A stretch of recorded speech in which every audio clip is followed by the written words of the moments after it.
Good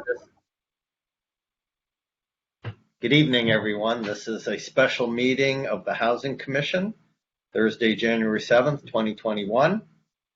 We will begin with item 1, which is the call to order and roll call. I have too many windows open. Commissioner Buchanan? Here. Commissioner Kamner? Here. Commissioner Flora? Here. Commissioner Hamilton? Here. Commissioner Hanson? Here. Vice Chair Hilton? Here. Chair Soloff? Here. That completes item 1. We'll now move to item 2, which is approval of the minutes. This is the minutes of the September 17th, 2020 Housing Commission regular meeting. Do any commissioners have any proposed revisions to those minutes?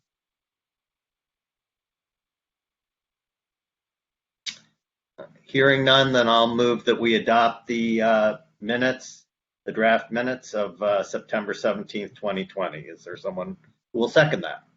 I'll second. Okay, Commissioner Buchanan seconded. Would you call the roll, please?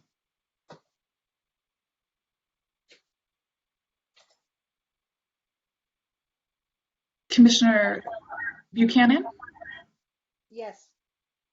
Commissioner Kamner? Yes. Commissioner Flora? Yes. Commissioner Hamilton? Yes.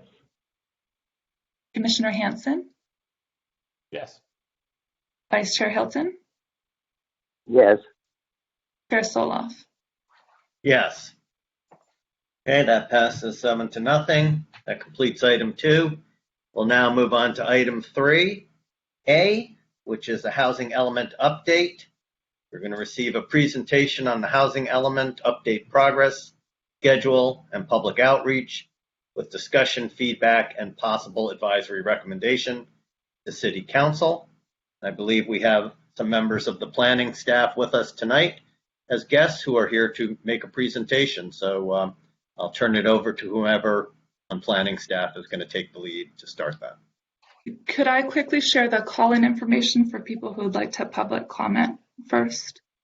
Yes, that would be great. Can you let me know if you can see that information? Yes, I can see it. Okay, I can see great. it.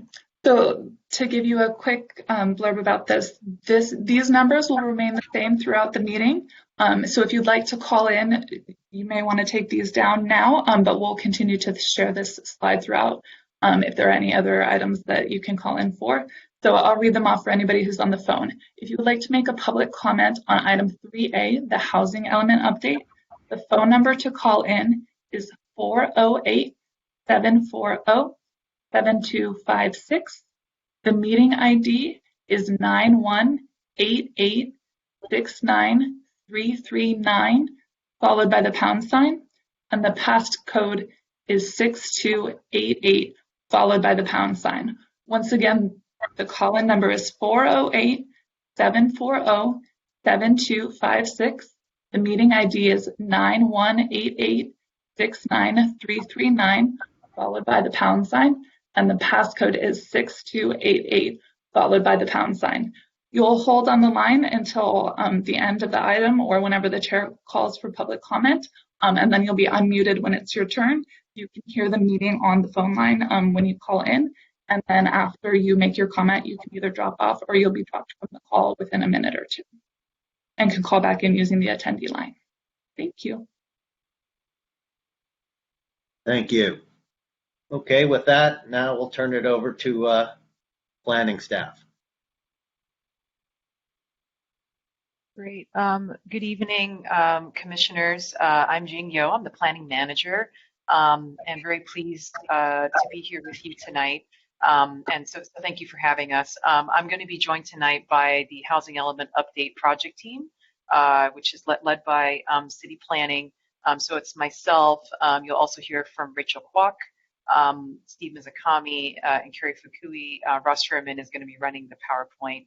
And we also have Heidi Van Tongen from the City Attorney's Office, who is our support in the Attorney's Office. We have been working also closely with the staff, your housing staff here, Jim Kemper, staff from Rent Control, and also Human Services, since housing has, really touches many different divisions and departments.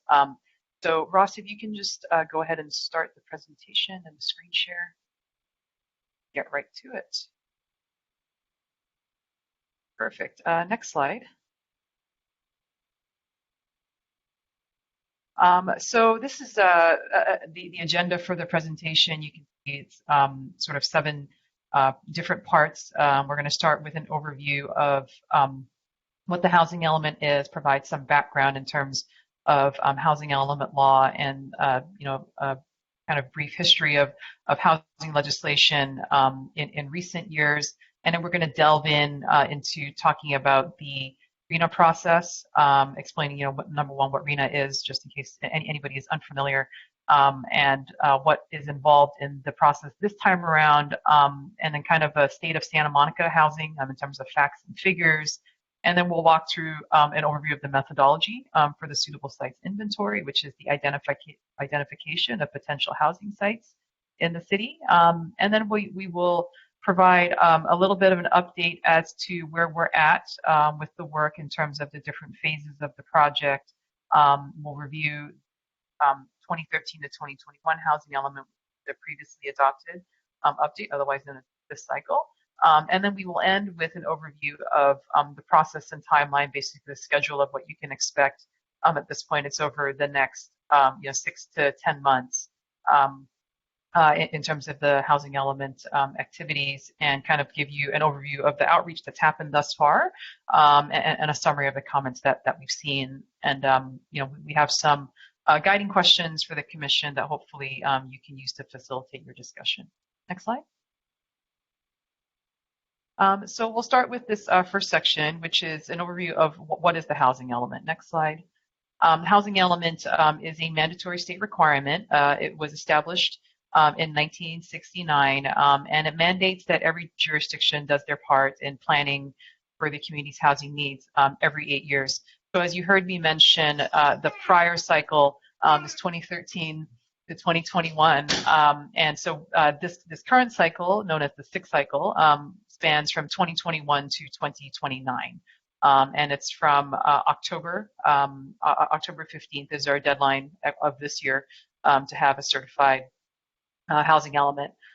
Santa Monica is within the SCAG region, the Southern California Association of Governments. So we're doing this update along with 191 cities in the SCAG region, and obviously every city around California has to do this as well. It's just other regions are on a slightly different timeline than SCAG. SCAG's role in this is to allocate the housing needs when they get that regional allocation from the State Department of Housing and Community Development. Next slide. So the housing element is one of seven mandatory elements of the general plan. You can see here all of the other ones that we have that make up the general plan of the city. So we have the land use and circulation element. That's 2 elements in one, otherwise known as the LUCE, and that's the one that has been most recently updated prior to the housing element. We have a conservation element, a safety element, open space and noise. The city also does an optional element in the historic preservation element. That's not mandatory under state law, but that's just something that the city chose to move forward and adopt. Next slide. So the housing element consists of kind of 4 main pieces. So these are the mandatory sections of the housing element. Think of them as chapters, if you will. So we are required by law to evaluate basically progress from the prior housing element. That's not a surprise. This is an update after all. So we're going to be looking back as part of this effort at the progress that was made in terms of the goals and the programs that were adopted in the prior housing element, how we did, and then this update is an opportunity to sort of reflect on that progress and whether things need to change, adjust, shift, and the like.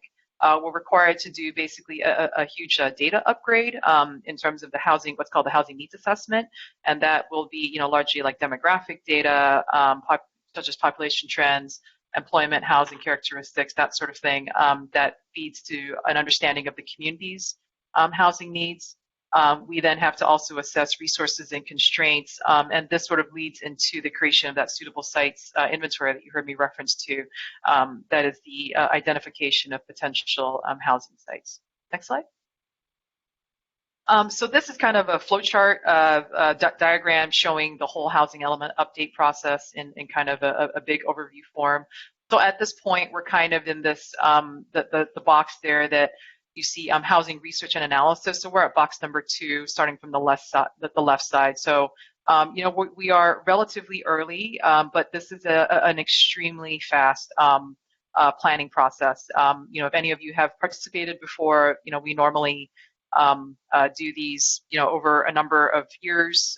In order to do all of it, we have months at this point. As you heard me say, October is the deadline to have council adopt a housing element, but there's sort of when you go backwards from there, which is, you see that box on the right-hand side having a certified housing element, working backwards 90 days and 60 days, we're really looking at July to transmit a draft housing element. That means a fully written, draft document that goes to the State Department of Housing and Community Development. So, really looking at, 6 months from now, having something transmitted to HCD. Working backwards from there, we're looking at testing concepts for public review, which is where we need to make sure that we have the broader community input, have sessions with yourself and the Planning Commission and the City Council, about, what concepts we want to move forward with. So, when you sort of work backwards from there, it doesn't leave a lot of time for this. So, we are in this initial outreach, research and analysis phase right now, and we anticipate having, leading to draft concepts in March in order to be prepared to transmit a document in July. Next slide. So why, should we, why do we need to update the housing element? So as you heard me mention, it's a mandatory planning effort under state law, and that's what it is. It requires that the city plans for the housing needs of the community. It does not, mean that every single, one of the units that have been planned for will be built. That is obviously going to be dependent on market forces and, applicants to move forward with that. But, what this requires the city to do is to plan for that allocation and the housing needs of the community. Next slide.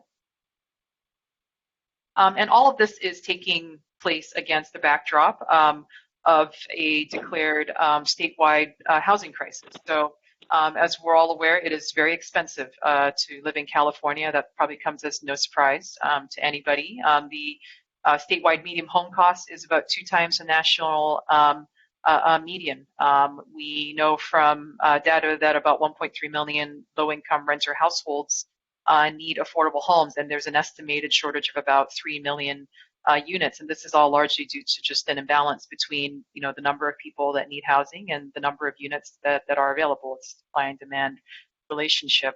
And I think what we've seen also is that this affordability crisis, really hits disproportionately affects those at the lower end of the income bands.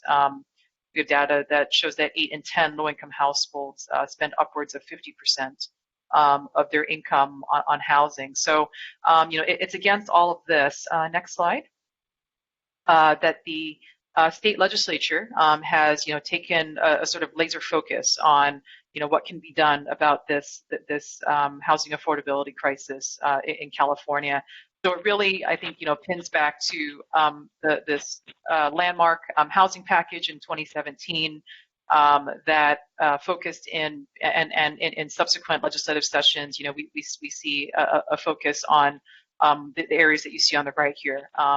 There's been a lot of legislation largely focused on removing local barriers to housing production, basically finding ways to streamline the process, reducing the cost of housing production and the like. So, you see a lot of legislation around streamlining and strengthening the Housing Accountability Act, basically trying to make it more difficult for local jurisdictions to erect barriers to the production of housing.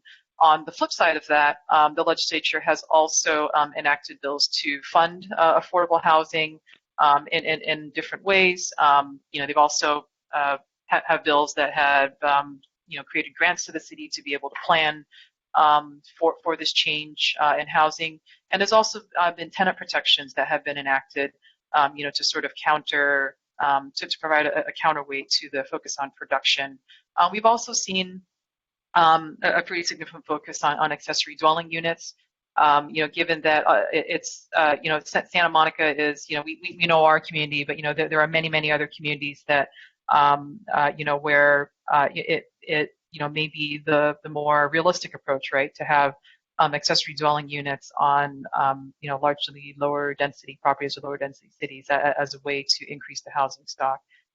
So we've definitely seen a huge focus on that. And I think we've seen within our own community, a tremendous interest actually in pursuing accessory dwelling units, particularly on single unit properties. But, just as of last year, you can do that on multi-unit properties as well. So there's certainly been an uptick in that interest.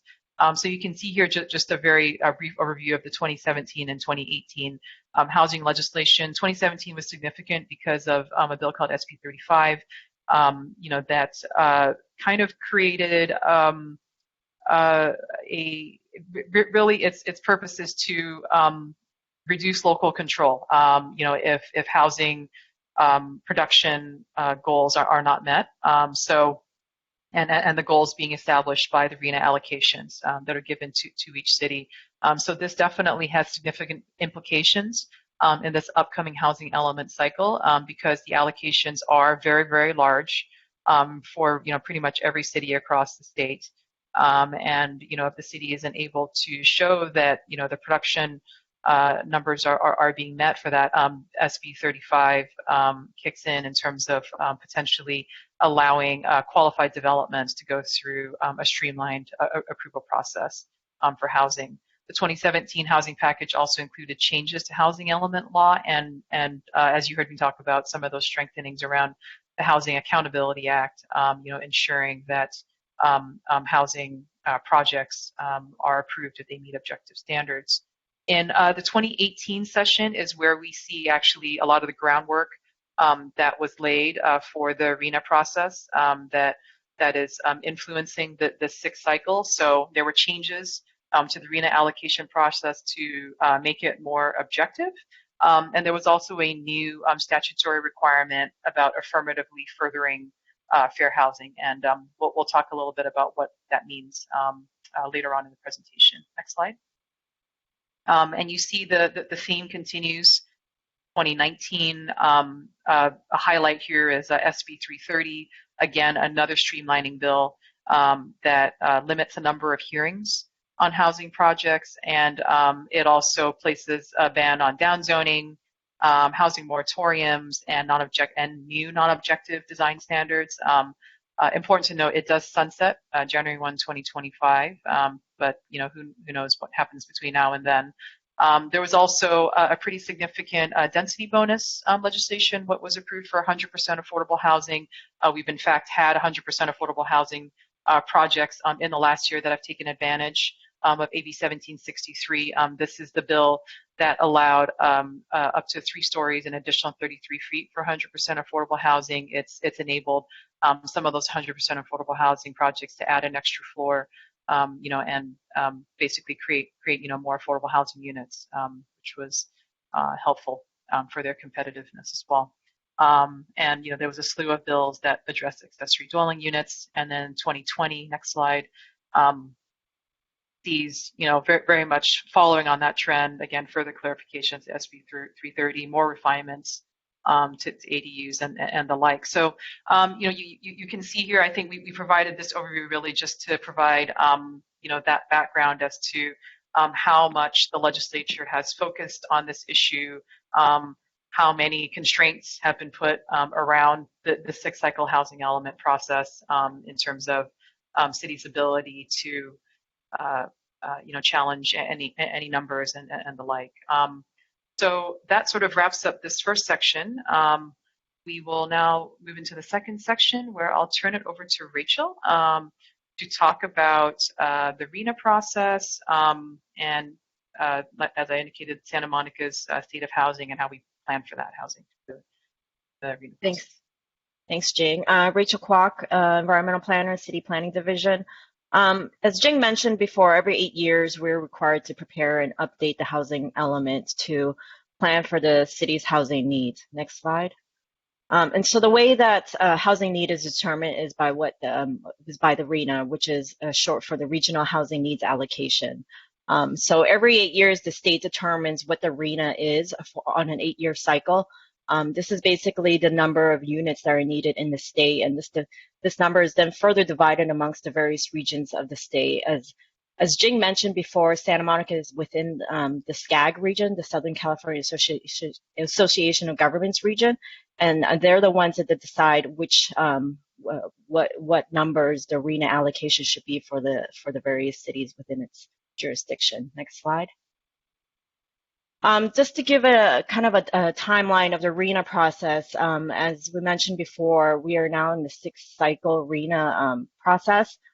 So back in March 2020, there was a RENA methodology that was presented to SCAG, and SCAG adopted this methodology in March 2020. And from that methodology, the cities received their draft allocations back in September 2020. And from September 11th through October 26th, cities had the opportunity to appeal their RENA numbers. As Jing mentioned before, there's been a number of state legislation that has passed that really limited the basis of appeals. But nevertheless, appeals were accepted until December 10th, 2020. And just starting this month, they are starting to hold the appeal hearings by each of the cities.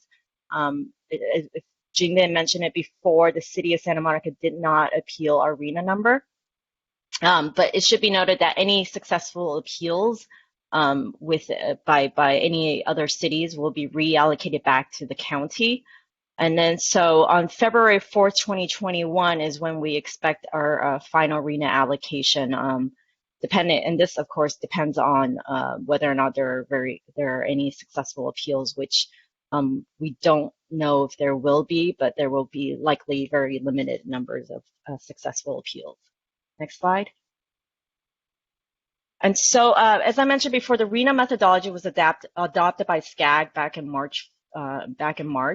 And this methodology is different than the previous methodologies that was done in the past.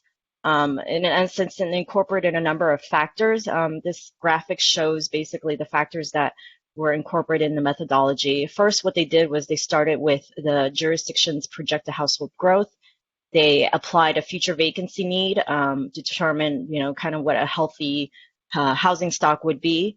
And then next, they applied factors such as considering whether or not the population of that particular jurisdiction was close to transit, what the share of jobs that this particular city had. And they also applied a social equity adjustment to get to the total.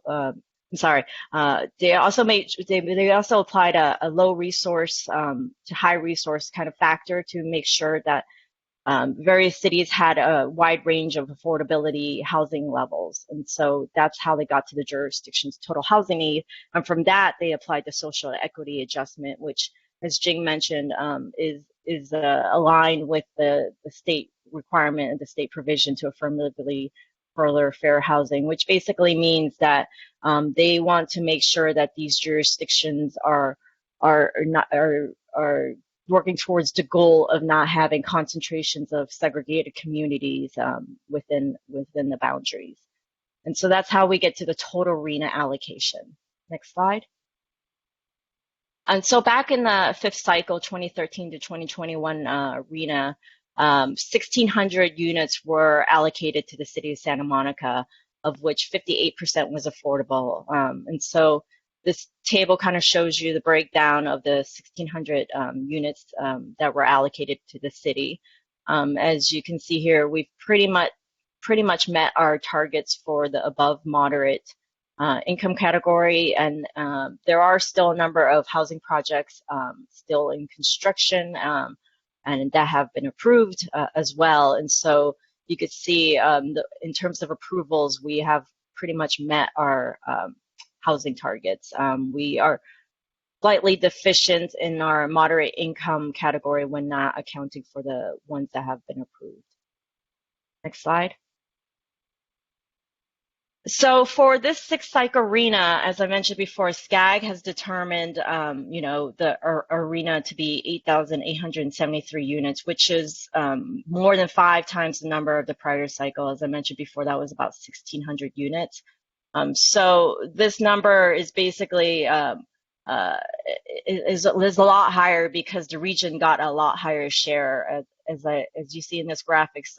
The Southern California region got a arena share of about 1.3 million units, and from that we got about 8,873 units. And I should note that our level of affordability levels is much higher too as well. We are required to provide 69% of the units at low income levels.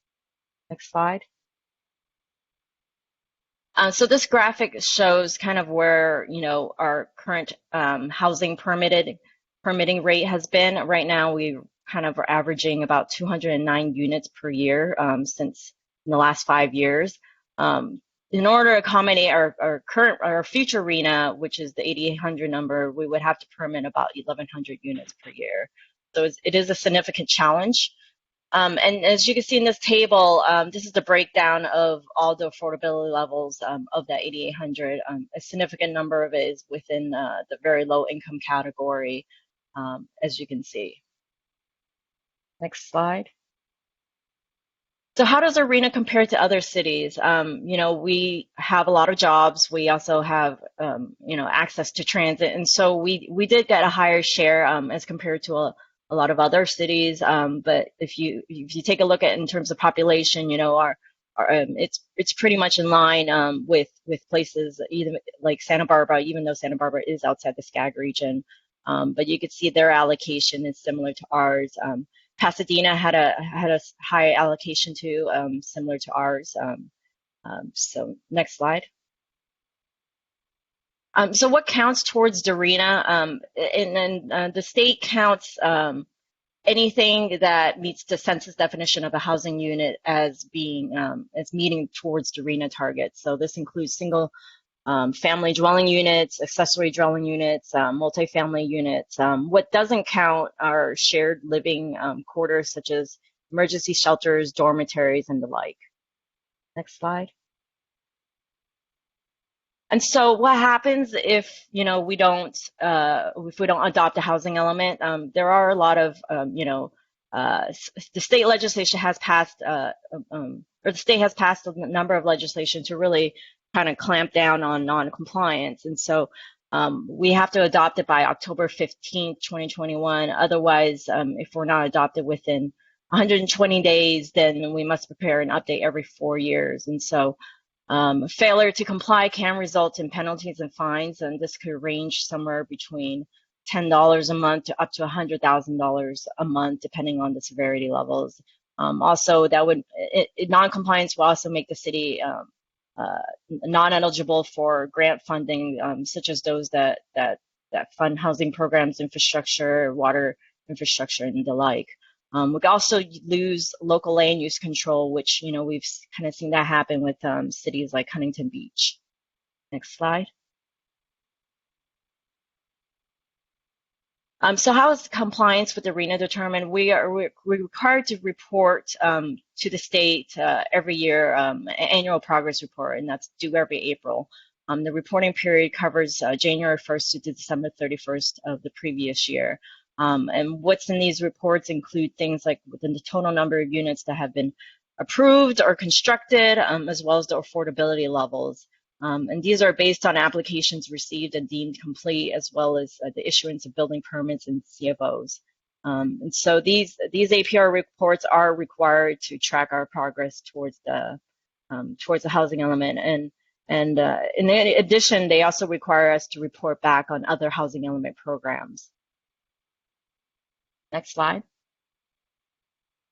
So I'm going to switch gears and talk about what does housing look like in Santa Monica, just to provide some context. Next slide. In terms of population, we have about 92,000 people here in the city. As you can see, graphic, in 1970 we were about 88,000. That dropped between that period in 1970 to 2000, but then it's really kind of increased from 2000 onward. And so while we're still waiting on the final results from the 2020 census, we do anticipate, our population to remain somewhat stable at hovering around 92,000 people. And so as you can see here, in terms of our population, our middle-aged population, I call middle-aged 5 to 44-year-olds, these really make up the bulk of our population. And these are people who are looking for homes, starting to, start their own families and looking for new housing. Next slide. In terms of housing stock, we have about 52,000 housing units in the city. The bulk of these, about 77%, are multifamily units. Multifamily meaning that they could be apartment and condo complexes, and as you can see, most of these multifamily buildings have 5 or more units within them. Next slide. In terms of our single family versus multifamily, our single family residential neighborhoods and the number of units within these neighborhoods have remained relatively stable. They've hovered around 11,000. And we've really increased our housing primarily because of the development of multifamily units. So right now we're looking at about 41,000 multifamily units in the city. And as you can see, because of that, about 71% of our population are renters. Slide. And in terms of our owner versus renter occupied, this is a breakdown. As you can see, about 13,000 of our units are owner occupied, whereas the bulk of those are renter occupied, as I said. And 27,000 of our units are subject to rent control. And our housing stock is relatively old in terms of, a lot of them were built before 1980, and so they are considered housing units that may need maintenance and repairs and whatnot. Next slide. And in terms of also just the state of the housing and the conditions of housing, the cost of housing in Santa Monica, we are one of the most priciest, communities to live in. When you're looking at a single family home, you're looking at a median price of $3.9 million, which is extraordinary compared to the national median of about $260,000. And even if you're looking at a condominium, you're looking at somewhere close to $900,000 for a condominium unit. And while we recognize that COVID, has, interrupted the market, we have seen anecdotal and preliminary, not anecdotal, but preliminary evidence that the retail and the real estate market continues to be strong in Los Angeles, particularly with sales. And so we do think that the housing need is still strong in Santa Monica. And in terms of rentals, we're looking at a median price range of $3,200 a month for a 2-bedroom apartment here in the city. And, compare this to about the national median, which is about $1,100–1,200 a month. Next slide. And so, knowing that we have a housing problem in Santa Monica, housing crisis, how do we plan for Santa Monica's housing? Next slide.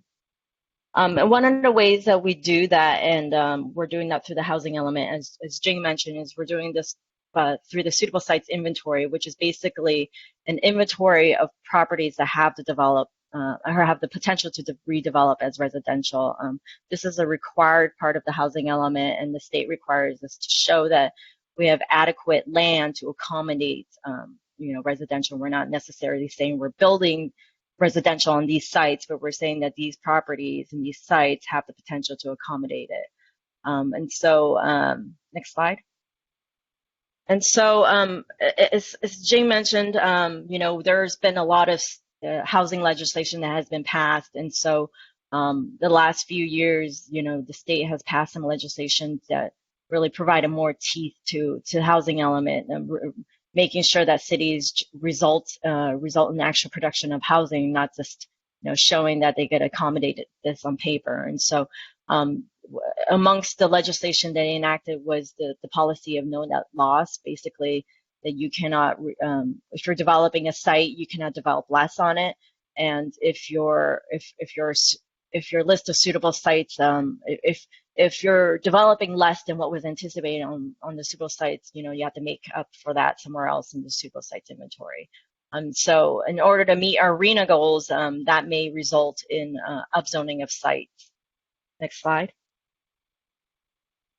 So this is a general, this is an overview or a graphic showing the general overview of the methodology for how we plan on preparing the suitable sites inventory.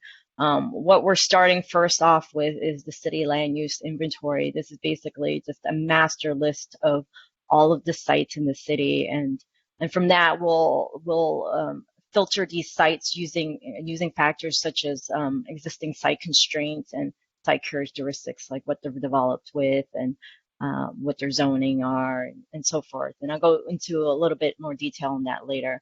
And from that we get to the potential suitable properties. And then the state, once we get to the list of potential suitable properties, the state requires us to apply what they're calling a realistic capacity, which is what we think or what realistically could be developed on those sites to get at this total housing potential. And if this housing potential is not meeting the RHNA, we'll need to do some policy and zoning changes as necessary to meet the RHNA. And from that, we get to the final suitable sites inventory. Next slide. So I'm going to focus on the next slide on kind of this first part, which is starting off with the city land use inventory. And so, as I said before, the second step for doing the SSI is applying these filters, and we're really going to filter out first off right now just the single family zoning districts and the Ocean Park and mobile home districts, just because we want to really kind of concentrate on the commercial zone properties first to get the most bang for a buck, so to speak. Next slide. And so we'll be separating out residential zone parcels and commercial zone parcels. Next. And as I said before, we're focusing right now on commercial zone parcels and city-owned properties as our way of identifying potential sites for redevelopment. And this is consistent really with our loose neighborhood protection goals and policies, as well as housing preservation goals and policies. We don't want to, displace residents. We know that's an important city goal, and is to preserve existing residents and residential uses. So, and this is also consistent with the state's policy of no loss. Next slide. So basically, here's a map of the commercial zone parcels. As I said, we're focusing on these kind of areas for now. Next. And so from these set of commercial zone parcels as well as city-owned properties, next we're going to apply factors. Factors such as determining whether or not there are existing site constraints on these particular parcels, such as landmarks, if there is affordable housing, existing residential and condos, including rent-controlled units, that should say rent-controlled units as well as any kind of unique land uses such as cemeteries, hospitals, parks, and libraries. We wouldn't want to be developing on those. And we're also applying other factors such as whether or not that particular site is already approved for a housing project or another kind of project, and whether or not that site has newer development, because they're unlikely to turn over if that's the case. I'm also looking at the assessor's value ratio of that particular site to see if the value of improvements on the site is fairly high, then it's not likely to turn over. Next slide.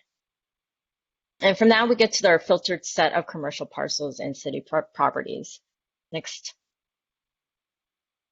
And then from that, we're going to rank the sites in accordance to the kind of this ranking list here. We'll be picking out sites that were previously identified on the 5th cycle SSI. So these are properties that were previously identified, but for whatever reason have not been developed, as well as identifying any kind of sites that were in the build-out analysis for the downtown community plan and Bergamo area plan. As well, and then looking at vacant lots, which are very limited in the city, as well as parking lots. And these include parking lots of faith-based organizations, churches, and the like, as well as auto dealer inventory lots. These are big, large surface lots that are associated with dealerships. We've heard some interest from these auto dealerships of really creating a different format of their sales rather than having large expanses of cars just sitting out in the parking lot. They're thinking of freeing up that land and developing potentially residential on it. Also, we'll be flagging recent and active sales properties, as well as larger sites that are, generally larger than 50,000 square feet, as well as any kind of site that has a high development potential. We think they're really underutilized and have a high potential for redevelopment with, maybe 20,000 square feet of development or more. Next. And from that, we get to our potential suitable properties. And, then we're really going to have to look property by property, reviewing each of these sites with consideration to whether or not they have access to transit, jobs, and schools, as well as whether or not they're, consistent with the state's provision of affirmatively furthering fair housing, which means that we are not putting all of the housing, for example, next to the freeway. We're not putting them all in one neighborhood of the city. As well as looking at these sites to see if there are common ownership between adjacent properties, because if there are, they're more likely that these sites will be redeveloped. We're also looking to see if the existing uses are impediments to redevelopment, if there may be a particular use on that site, that makes it valuable such that it won't turn over. Also looking at environmental constraints and existing conditions such as hazardous materials sites and any kind of impediments that could hinder redevelopment. Next. And so I know that was a lot, but I'm going to turn it back over to Jing, who's going to transition over to how we plan on what Santa Monica's housing approach has been and what we anticipate it to be. Great, thank you, Rachel. So next slide. So Santa Monica's housing priorities have largely centered around kind of two umbrella areas under housing production and preservation. So as you're all well aware, Santa Monica has rent control law, that helps to stabilize the city's existing permanent housing stock, and changes in state law have also enacted sort of a no net loss policy, such that the activity that we have seen before, where just as an example, 10-unit properties are demolished and replaced with 3 units or what have you. There are now restrictions against those, that kind of activity and displacement. The city has always been a strong supporter of 100% affordable housing in terms of providing a streamlined process and incentives. And as you heard me mention before, changes in state law have further augmented that advantage for affordable housing. I think that the city has always seeked to try and provide. And finally, the plan for the intention is with this RHNA cycle, it is a large allocation, as you heard Rachel mention, 8,800 units, 8,873. And the intent here is to continue to plan for that RHNA allocation consistent with the adopted land use and circulation element growth strategy, essentially ensuring that any new development occurs close to our transportation systems, close to where daily services are already exist or could exist.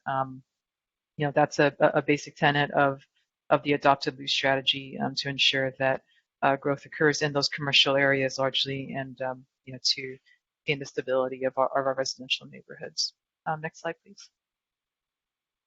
So actions that have already occurred under both umbrellas. So under production, the council took action to update the city's municipal code to ensure that we were consistent with the 2019 changes in state housing legislation. So, we do have the density bonuses for 100% affordable housing that is enacted within the city's municipal code at this point.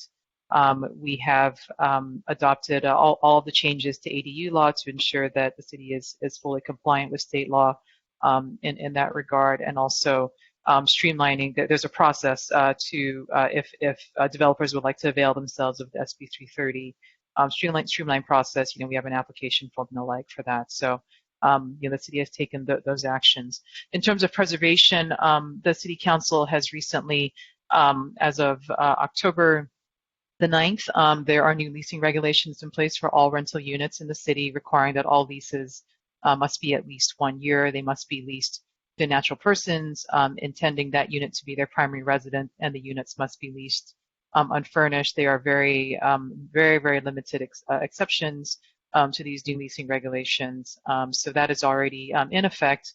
And the intent of this was to ensure the retention of the city's permanent existing housing stock for permanent residents.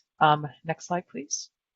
So as part of what we're calling phase 2 is really this work on moving towards a certified housing element. So, what that entails is, first step is the housing needs assessment. So that's the update to a lot of the demographic, economic population data and the like to make sure that we have updated data on the community's housing needs. And then this phase that we're in right now, we've spent a lot of time with study sessions, with commissions, and with city council, with the part of the outreach process, and with you tonight, talking about housing goals, and whether the prior goals are appropriate, since it's this is an update of the prior housing element, and we kind of take a look back at what's already been adopted and whether it still makes sense to continue forward. Next, Ross. Once we establish sort of that baseline data, we are also setting the foundation for the suitable sites inventory that will be, as you heard Rachel talk about, that's the process of identifying sites, potential housing sites that we're required to do as part of the housing element. We actually have to identify specific sites. We are also going to be doing, in concert with that, a feasibility analysis to understand the likelihood of housing projects developing instead of commercial development. And there's also informing all of this is different areas of housing policy research. That's a question that we have for you tonight, whether there are other areas we should be exploring. At this point, some of the key areas that we're looking at is ensuring, that the city is updating its approach to state density bonus law to be consistent with changes that have been made. We'll be looking further at accessory dwelling units, and also this housing innovations in terms of what's under this terminology of new housing models. Prior to the pandemic, council had given a direction to look at what the role of co-living and sort of housing models like that could play in this housing element cycle. So that's something that we're going to be looking at, and certainly an openness to looking at other policy areas that should be included as part of this update. And next, ultimately that leads to production and preservation policies and any implementation actions. So that's kind of how most planning efforts turn out, as you end up with a series of policies and actions that ultimately implement the housing element, and potential zoning changes if necessary in order to achieve the RHNA. So that's an overview of the work that is going to be undertaken as part of this housing element, and I'll now turn it over to Steve, who's going to provide a review of the prior housing element goals. Great, thanks, Jean. Steve Mizukami here, and I'll be going over this next section, which is a brief overview of the current housing element goals and objectives. Next slide. So as Jean had mentioned, the land use and circulation element, which is a component of the general plan, outlined a growth strategy for us, which was to concentrate our future housing and commercial development to our transit-rich areas along the boulevards, and also where jobs are created, and to create transit-oriented complete neighborhoods while also preserving the character of our residential neighborhoods. The LUCE calls for a continued commitment to developing affordable housing, which will be critical during this update since a considerable percentage of our RHNA number will need to be affordable. and to develop area and specific plans such as the Downtown Community Plan and Bergamot Area Plan to achieve our long-term goals. So these were the principles that helped develop the suitable sites inventory for the current cycle, and we'll of course look to see how these principles will continue to guide us during this next cycle as well. Next slide.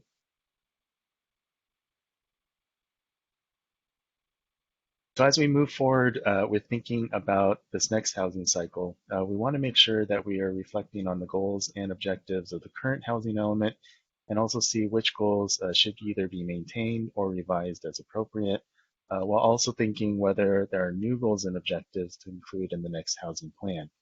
So goal number 1 is about making sure that the construction of our housing is of high quality, is also sustainable, and is compatible with our surrounding neighborhoods. Objectives to meeting this goal include, for example, updating the zoning ordinance, which is based on the LUCE, which establishes zoning and development standards for a variety of different housing types and affordability levels. And as we know, the zoning ordinance was updated back in 2015.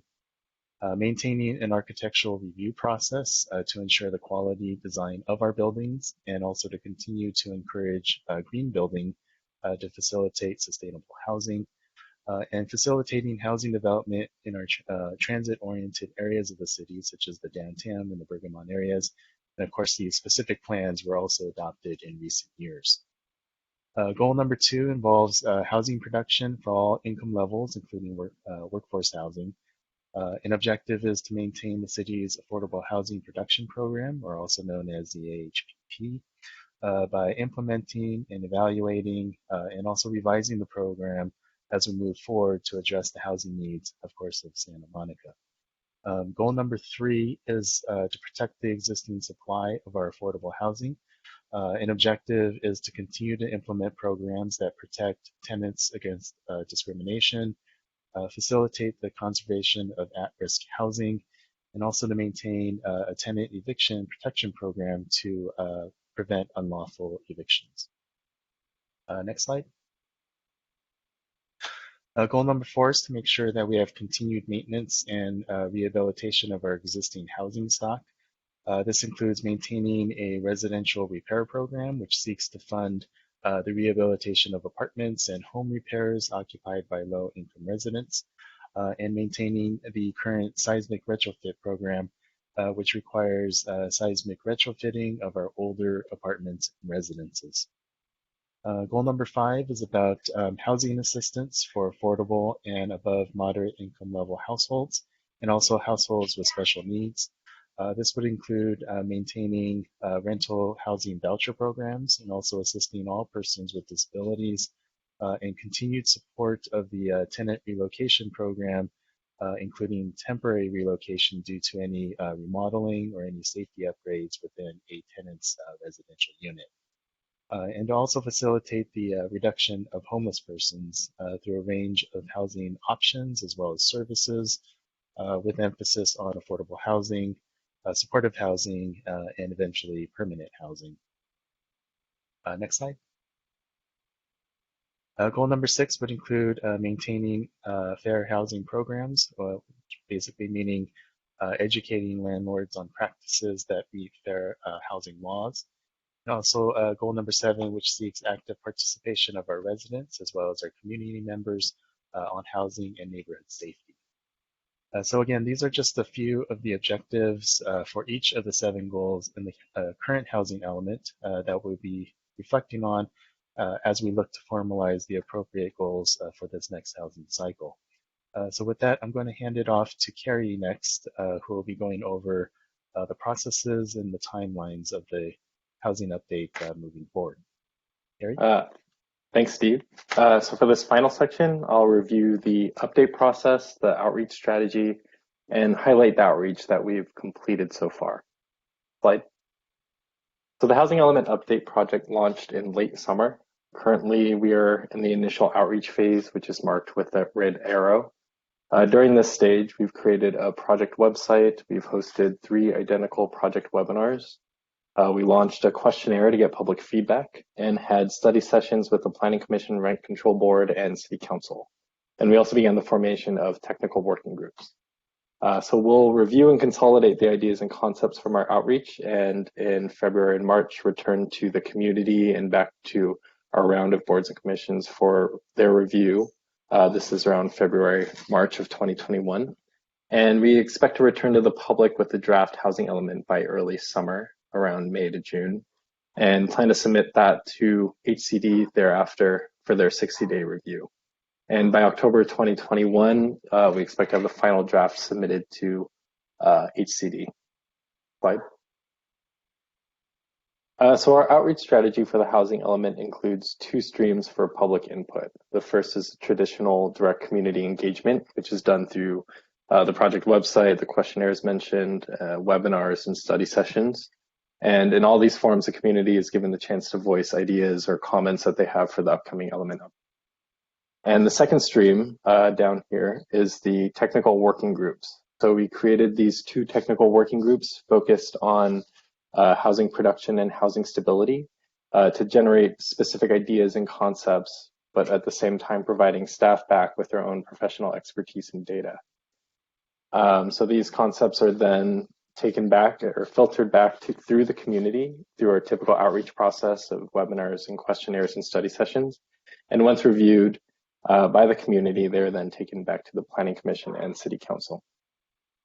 Slide. So a few months ago in August, staff launched the Housing Element project page.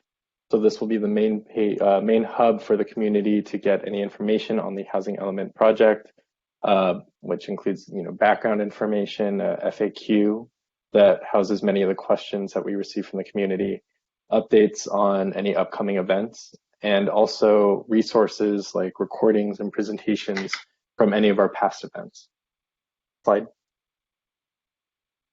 So in November, we also hosted 3 identical introductory webinars across 2 days and at 3 different times, in the morning and evening during the week, and 1 on the weekend. The hope was to spread these dates and times across the week to allow for as much participation as possible. And in doing so, we received about 100 people in attendance total across the 3 webinars. So each of these identical webinars ended with a Q&A, all of which, these questions are gathered by staff and will be answered and posted to the website soon. So we encourage the community to check back constantly for any updates on both the webinars that have passed, but any other future events for recaps of these events. Slide. So we also posted an online questionnaire. This questionnaire closed on December 11th and was launched on November 14th. The questionnaire, we advertise this online through the project website, through the webinars, on the rent control newsletter, and also through Seascape. We also sent weekly reminders out through our planning listserv. The questionnaire had a total of 11 questions focusing on housing element priorities and goals, and we received about 450 answers to the questionnaire. And the summary of all these results have now been posted on the project page. Slide. So as mentioned earlier, we formed 2 technical working groups, one focused on housing production and the other on housing stability and preservation. Each group is comprised of community members with interest and expertise in these fields, and they're expected to meet about 4 times between both of them. The production team, which has 44 members, met for the first and second sessions on December 3rd and 17th, and is meeting again for the 3rd session on January 22nd. And the stability group has about 25 members and met for the first time on December 11th and is meeting again tomorrow for the 2nd session. So any recaps, which include the recordings and the presentations and any summaries of discussion of the past sessions, are now posted on the website if you want to see what was discussed. So these sessions, they really focus on the first 2 for housing production and stability, focus on the prior goals and policies. There was a focus on the housing feasibility assumptions, and then an identification of barriers to production. The next sessions will be proposed revisions to existing programs or any new programs for the updates. And the working groups will culminate in the 2 groups providing their final suggestions on both housing production and stability. Slide, please. So in the past few months, we've been to the Planning Commission for 2 study sessions, one on November 18th and another on December 9th. We also presented to the Rent Control Board on December 10th, and on that same day held the kickoff environmental impact report on December 10th as well. And on the 15th, we had a study session with the City Council. Summaries of this are also posted on our website, which is shown here on the right. Slide. So the community always has an opportunity to voice their ideas and provide feedback at any future study sessions aside from what's happened already. So upcoming sessions will focus on preliminary sites assessment and the concepts and options developed with input from the community and the working groups. This is expected for early 2021. And in March, we're going to bring back potential concepts for review along with the SSI for review. And this will be around March 2021. And then in June 2021, we expect to have the draft housing element and draft EIR out for public review and comment. Slide.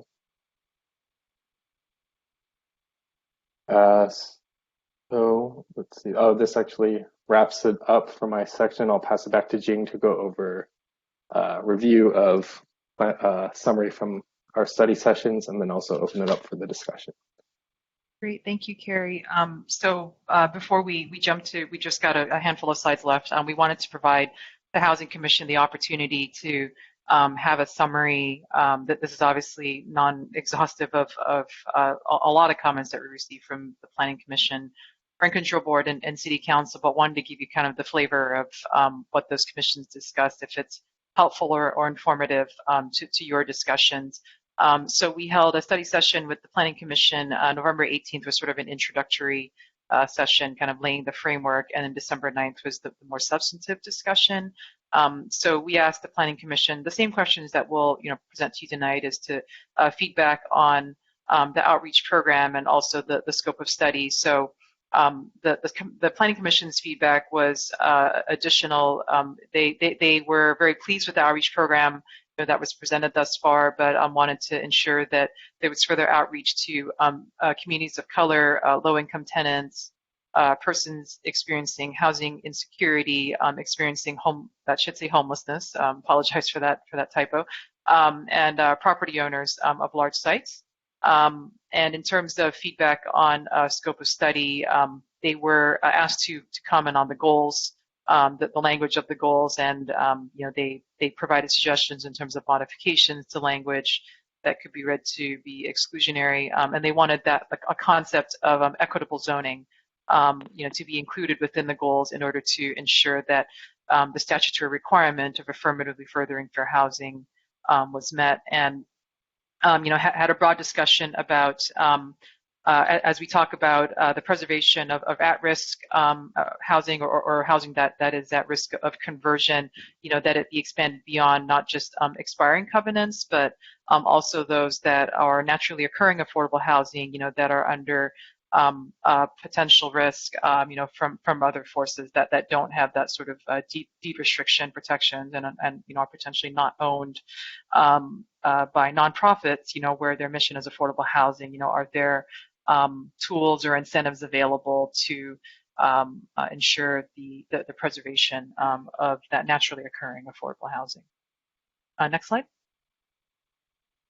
We had so in terms of the Planning Commission, so they had additional comments around the scope of study. In terms of we divided their comments into production and stability. In terms of production, I think we've heard, I would say kind of an emerging theme in terms of, are there incentives for the production of ownership units? This notion of, is there the possibility of doing that? I think traditionally, as you heard mentioned, 70% of the housing stock in Santa Monica is rental units. We have very, very few ownership units. And I can say in terms of the applications that are filed, it is very unusual to see larger projects, that are consisting of ownership units. It's almost all rental units. So that's something that the Commission discussed. And they also discussed the conversion of commercial space. Particularly with the what we're seeing, with the COVID-19 pandemic, and I would say even pre-pandemic, that was an issue that had been raised about, the amount of commercial space, vacant commercial space in the city, is there the opportunity to make more effective use of existing buildings, to convert to residential use. The encouragement of missing middle, sort of moderate income housing, or not moderate income housing in the sense of its formal definition, but I think they're really thinking about kind of the middle income housing, the households that neither qualify for affordable housing but cannot afford housing on the higher end of the scale. Is there a housing type that could address that sort of gap in the middle, and are there innovations that can reduce housing construction costs? In terms of stability, they had discussions around protections for units at risk of eviction, including, as you heard me mention, expiring covenants, but also that naturally occurring affordable housing and ways to alleviate rent burdens on residents. Next slide. We had a study session the following day with the Rent Control Board, and you can see here their comments were very much focused on tenant protections, which is not surprising given the rent controls charge. So the board members talked about consideration of a potential wave, the sort of next wave of potential Ellis evictions due to the effects of COVID-19 and concerns around I think not dissimilar to concerns the Planning Commission was expressing about are there tools, are there incentives there that are available to help landlords continue to stay in the rental business, or ease the rent burden for tenants in that housing stock. And there was a lot of focus obviously around retaining existing long-term housing stock. The board felt very strongly about no incentives for medium-term leases or even allowing them in any way, because of the sort of maximizing this limited housing resource. And they definitely had an interest in terms of family-sized units and affordable ADUs to support that diverse population. And then finally, December 15th, we had a study session, next slide, with the City Council. We haven't included all of the comments here as a study session. We didn't have, the council didn't vote as a whole on direction. So this is sort of the general, outcome of that, I think, was to continue to proceed with the preparation of the housing element update. They received a lot of the summary of comments, that you see here from the Planning Commission and the Rent Control Board. But the council also had interest, and we heard comments from council members of interest in pursuing a parallel track to study possible legal options to challenge the regional allocations, but also, funding our affordable housing allocation and tracks to legislative advocacy to provide cities a little more flexibility, acknowledging the constraints on housing production relative to the RHNA allocation number. So that brings us to our final slide here, which are the questions that we hope may guide your discussion in terms of the Housing Commission's feedback on the outreach program thus far, some of the comments you've heard, and feedback particularly on the proposed scope of study. Given the phase of the project that we're in right now, we're in this research and analysis phase. So, it's definitely would be very helpful for us to hear from the Commission if there are, policy areas that we should be exploring, that you haven't, seen covered in this presentation thus far, and any specific groups, and thoughts about housing types that would, that you'd be most interested in seeing in Santa Monica. So with that, I know that was a lot of information that we tried to cover, and we're certainly here to answer your questions, and we're looking forward to your discussion.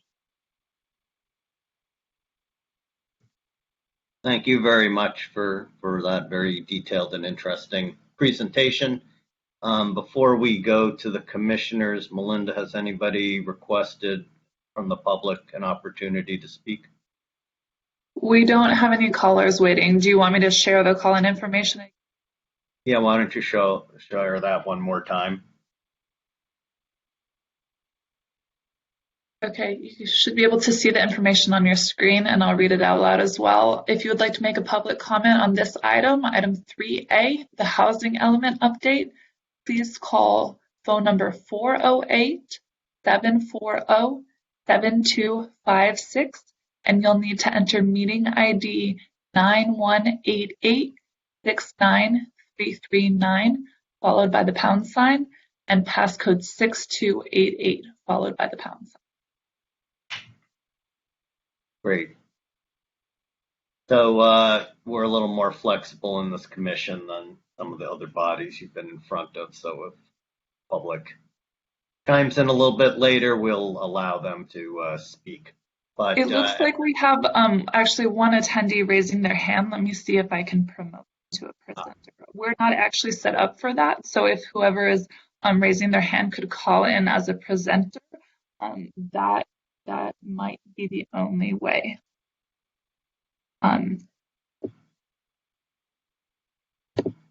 If you, Erica, can you try speaking? No, it looks like she dropped off to call in, so I think we'll have her in just a moment.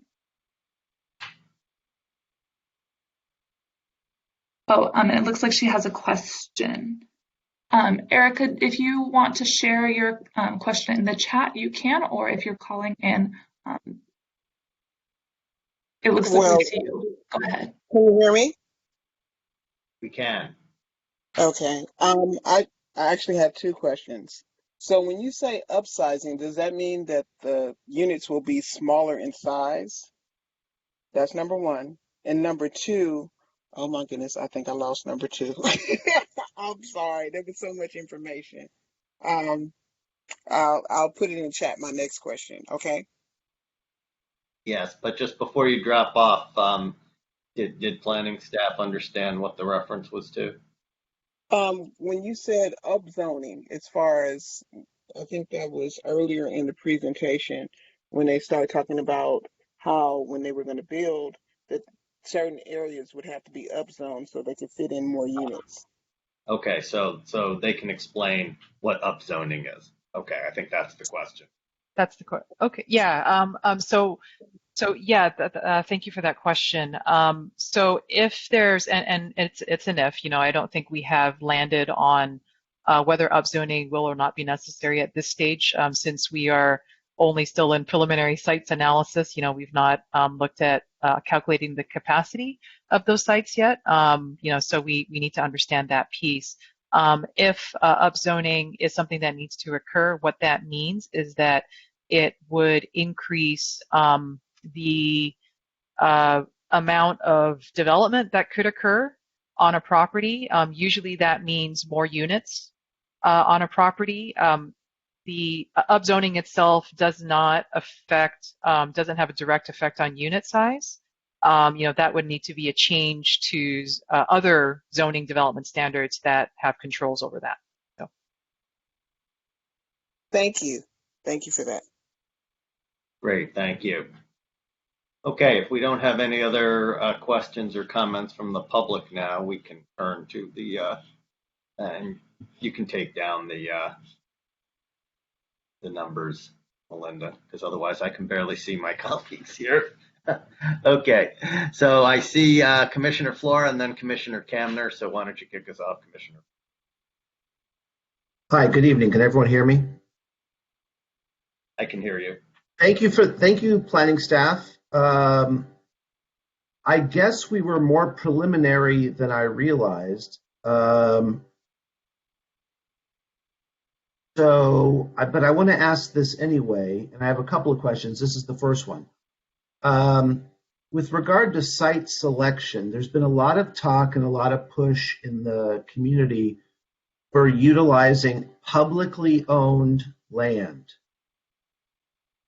Given that push and that advocacy, can we at least name some sites based on publicly owned land that are promising, or are you not able or willing to do that right now? I don't think it's a secret as to which sites are city-owned and what sites are owned, for example, by other public entities. I believe the Housing Commission was provided information, I'm not sure, maybe a year ago or so. Housing staff had put together a map of all city-owned properties in the city. We Oh, certainly yeah, received I do comments. remember that Yeah. actually. Yeah, so we certainly All right. received comments, throughout this process, and also from the city council that, that should be a place to certainly study. As you saw in our presentation, and I recognize that it was obviously, it's a lot of information. One of the areas that we are starting at in terms of a preliminary sites analysis is not just commercially zoned properties, but also city-owned properties are on that list as part of the study as well. Mhm. Okay, and to provide some input on your questions in the last slide, questions 2 and 3. I'm already forgetting what question 3 was. You might need to put it up again for me. But with regard to question 2, my input is, what groups do we need to provide housing for? Well, people that work here, but they can't afford to live here. I mean, that's been this way for 30 years. So I would just double down on answering you that way. Not people that just have part-time jobs for 6 months, but people that regularly work here, that can't afford to live here, are people we need to be building housing for. And with regard to the Erica's question about upzoning and the size of units, clearly the size of, and this is going to be tough because of funding, but clearly the size of units needs to be increasing because what did I read in your guys' report? 79% of housing are two units or 2 bedrooms or less. I may be a little off on that, but clearly we need to be housing families. So I guess one question I would pose to you all, and you probably may need to answer this in concert with what the city council has told you, but I don't know what you can tell me tonight, is how willing is the planning staff to go to the mat for lobbying for the state to put some money where their mouth is to provide cities and localities the funding that we need to build these units? Right. So, I guess I'll address your sort of two parts. So your first comment, I think that we've definitely heard that comment about units needing to accommodate families or an interest in family-sized units or prioritizing that, and also providing housing for Santa Monica workers that cannot afford to live here. I think that is consistent with the RHNA methodology that SCAG adopted. In terms of allocations that were larger, where there are a lot of jobs and a lot of transit accessibility, which it's a big part of why Santa Monica's allocation is as large as it is. Right. We have a lot of jobs and we're very transit accessible, and it actually affects all of the coastal cities in that regard. Right. So you see, Orange County, Western LA County, having those larger allocations. So that's exactly what it was intended to address. In terms of lobbying the state for funding, that's not, it's not, as planning staff, we don't sort of go off on our own and create legislation or lobby things on our own. It's taken at the direction of the council. And as you saw in the summary, the summary we provided, kind of an overview of the council's comments, that was definitely a comment that was made, by several council members in terms of, seeking opportunities, directing staff to look at opportunities of how, we could seek not only studying financing tools for affordable housing, but this is the amount of affordable housing, that has been allocated to the SCAG region. I mean, it would take billions, of dollars to be Right. building all of that affordable housing. So I think that's a question that not only we have, but every city across the SCAG region, is how to fund this allocation. So that's Right. definitely some comments that we heard directly from the council in that regard. Great. And last quick question for now. What is the city's relationship with the state treasurer's office? How close and in simpatico are we with the state treasurer's office? That's not really something I think To your knowledge. I could address. Yeah, that I don't have any direct knowledge of. So. Okay. All right. Thank you. Commissioner Kamner. Thank you. Thank you so much for this presentation. Apologies, I have a lot of questions. So my first question is about the slide that says, what is our RENA? It says, in order to meet the future RENA goals for 2021 to 2029, Santa Monica would need to permit an average of 1,109 units per year. And so my question is in the past in Santa Monica, is the number of units permitted the same as the number of units actually constructed? Yeah, I mean, it's a little unusual. Once an applicant pulls a building permit, they usually proceed into construction. We have some rare cases, where people run out of funding or what have you, but generally, once the building permit is issued, they move into construction and the project is completed within 2 to 3 years. So you're saying it's nearly 100% what's permitted versus what's constructed? Yeah, so I think your question was if a unit is permitted, does it also translate into a constructed unit? Is that right? Am I misunderstanding what you're asking? Yeah, that's my question. Yeah. So yeah, it's pretty much all the time when they get that permit. Usually what we see is they move into construction, so it becomes a constructed unit. There's a very rare occasion where that doesn't happen. Can I interrupt here and just to make sure that that you were answering Commissioner Kamner's question correctly? Are you, when you say permitted, there's the difference between entitled and permitted? Are you referring to entitlements or actual pulling a building permit? I think I'm referring to permitting since that's what's on it, but would love to hear where you're going with the entitlement also. Yeah, certainly when a project gets entitled, they have some time to pull a building permit, but that, in some cases they may not actually pull a building permit and, decide to do something else with the property. So there is a difference in that sense.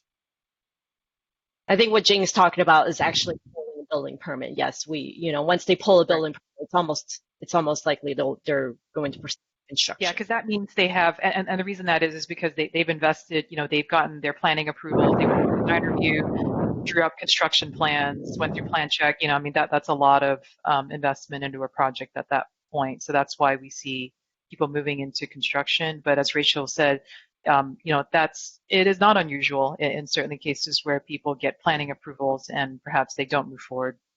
They either do something else or, it's hard to know what the reason is, but that certainly does happen where people get approved projects don't become permitted projects.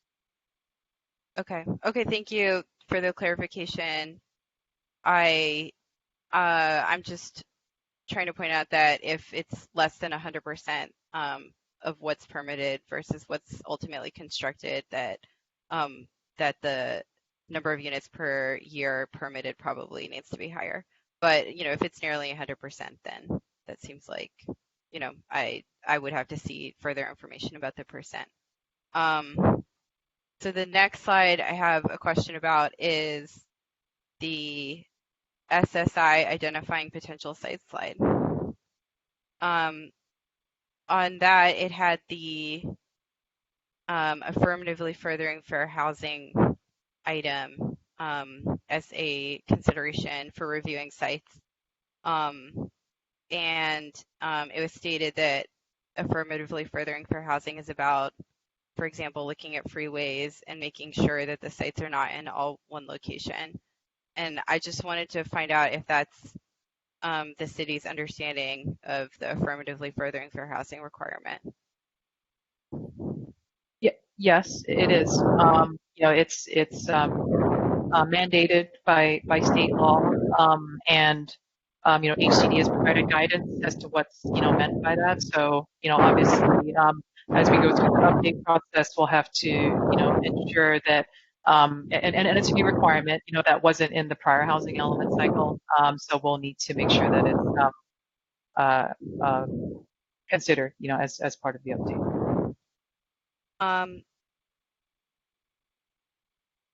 Is the city incorporating into affirmatively furthering fair housing the goal to actively dismantle segregation and foster integration?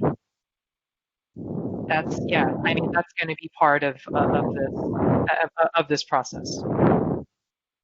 What is the city looking at? What kind of programs? I mean, in terms of, yeah, in terms of the housing element itself, so in the context of the suitable sites inventory, I think one of the things, one of the lenses that we're going to have to look through is, where are the sites located? Are they clustered only in one area versus others? Is there even distribution throughout the city? Throughout all geographies of the city? Where is affordable housing, been historically located? Where is it planned now? So that's that's why I think everything's on the table in terms of an approach to the suitable sites inventory. We're starting with the commercially zoned areas, rather than the residential areas, to be consistent with the LUCE. But in terms of the residential areas, it doesn't mean that they're just totally, not there. As you heard us mention, accessory dwelling units, will naturally occur within residential areas. And the other thing that we're going to look at is in multi-unit neighborhoods, where ADUs can also occur, is looking at tools such as, minimum density and the like. And like I said, state law has evolved, since our thinking started on that a couple of years ago, in terms of a no net loss requirement, that has kind of mitigated the need to pursue minimum density in some ways. Is the city looking at the demographic makeup of schools as a metric in terms of actively dismantling segregation? I think that that's something we can look at. So I think we're open to hearing your suggestions and comments about how to best approach affirmatively furthering fair housing. If you're seeing something within the statute that we should particularly focus on. Is the city going to incorporate the recommendations from the affirmatively furthering fair housing report that we looked at here in the Housing Commission? I think it was in 2020. From the school district? No, from the fair housing. I'm sorry, it's called the assessment. The fair housing. Assessment of fair housing. Oh yeah. I'm aware of that document. So are the recommendations in the assessment of fair housing going to go into the city's housing element? I think we'll look at it to the extent it applies to the work here. And so yes, we would. But I think that it is the assessment of fair housing is a separate document. So I don't want it to be subsumed within the housing element, if that makes sense. It's its own individual document, but we would obviously look at it, and if there's recommendations in there that are applicable to the housing element update, that would be obviously something that we would incorporate. Is there a reason why a recommendation would be in the assessment of fair housing report and then would not be appropriate for the housing element? I can't answer that right now without I need to refresh my reading of that. So okay. So the next question that I had is about, so there were two maps that I saw indicating like where the commercial sites are. And also I really appreciate that the city is looking at commercial sites first and is not targeting development to existing residents and existing renters in multifamily buildings. So I think that makes a lot of sense. I noticed that the sites indicated, like the general area of sites indicated on these two maps, matches historical redlining in the city of Santa Monica. is that consistent with affirmatively furthering fair housing? You're saying that the map, so the map of commercially zoned parcels is just the starting point. It's not the ending point. So, I've seen the same red line maps that you're referring to. I think that the development patterns we have today are, obviously a product of a lot of those past actions. And the housing element update, this time around is an opportunity to rectify or to begin to rectify, those decisions that were made decades ago that resulted in the patterns and, the situation we have today. So I don't think it's, I think that we we have to make an effort, as part of this update because it's mandated within the law to ensure that, the housing element that is certified and HCD will review it as such, meets that goal of affirmatively furthering fair housing. Thanks. So my next question is with the phase 2 towards certified housing element slide. So one of the items on here is zoning changes as necessary. And I saw in the timeline the city's already completed the sites, the initial sites assessment. So does the city have an idea at this point, after already having completed the, an assessment of how many sites we have currently? Like, is there an indication of whether zoning changes will be necessary? I think, Rachel, did you want to maybe address some of that? Yeah. Well, basically, we've gone through the methodology of how we'll approach it. We've not come to a conclusion on anything yet. So Yeah. Rachel's been working on that. So That's correct. We just kind of done we've really basically just set up the model and set up the land use inventory and set up the model to run the suitable sites inventory. We're still taking input from, obviously this housing commission as well as our working groups on, finalizing the methodology. And so once we get that, we'll plug that into the models, all of those factors to get to our final suitable sites inventory. And so even once we identify those sites, we have to apply the second step, as I mentioned before, the realistic capacity, which is applying all the development standards and the design standards are relevant to these sites to get to it. So we are still very much in the preliminary stage, but I can't answer whether or not we have to upzone. I would imagine that, we would have to do at least at the minimum some policy changes to meet our affordable housing requirements, because it is quite significant. That's, yeah, I don't know if that answers your question. Sort of. Looking forward to more information about that when you can share it. My next question is about where it says conduct feasibility analysis on the same slide. The city has a past record of feasibility analyses that overestimate the likelihood of production. So I'm wondering what the city is planning this time around for the feasibility analysis to address the problems in the past of those overestimating production. Well, the approach to the feasibility analysis is something that we're working through with the technical working groups at the moment, and we are including a wide swath of the development community and housing providers, in the approach and the methodology to the analysis. That being said, as you indicated, that the purpose of it is to understand the likelihood of housing projects development.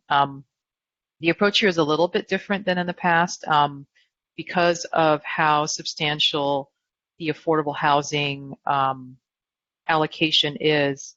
I think we're probably in a position where we're looking at working backwards in a way from testing different affordable housing scenarios and what it would take to support those scenarios. And we've had a session with the technical working group just to talk through the comments on assumptions that would be included in the model. And we're at the beginning of the work right now, and I think I hear your concern. We certainly heard all those comments. I do want to emphasize that the analysis is intended to represent kind of sort of middle of the road assumptions, and it can't necessarily represent every single individual situation, but we recognize the concerns about prior analyses and are trying to proceed in a way to try and address those prior concerns, whether it's studying a range or what have you. But we're certainly well aware of comments and concerns regarding past analyses. Thank you. My last question is the city considering mid-cycle adjustments for the housing element? Mid-cycle in the sense that I'm not sure what you're referring to.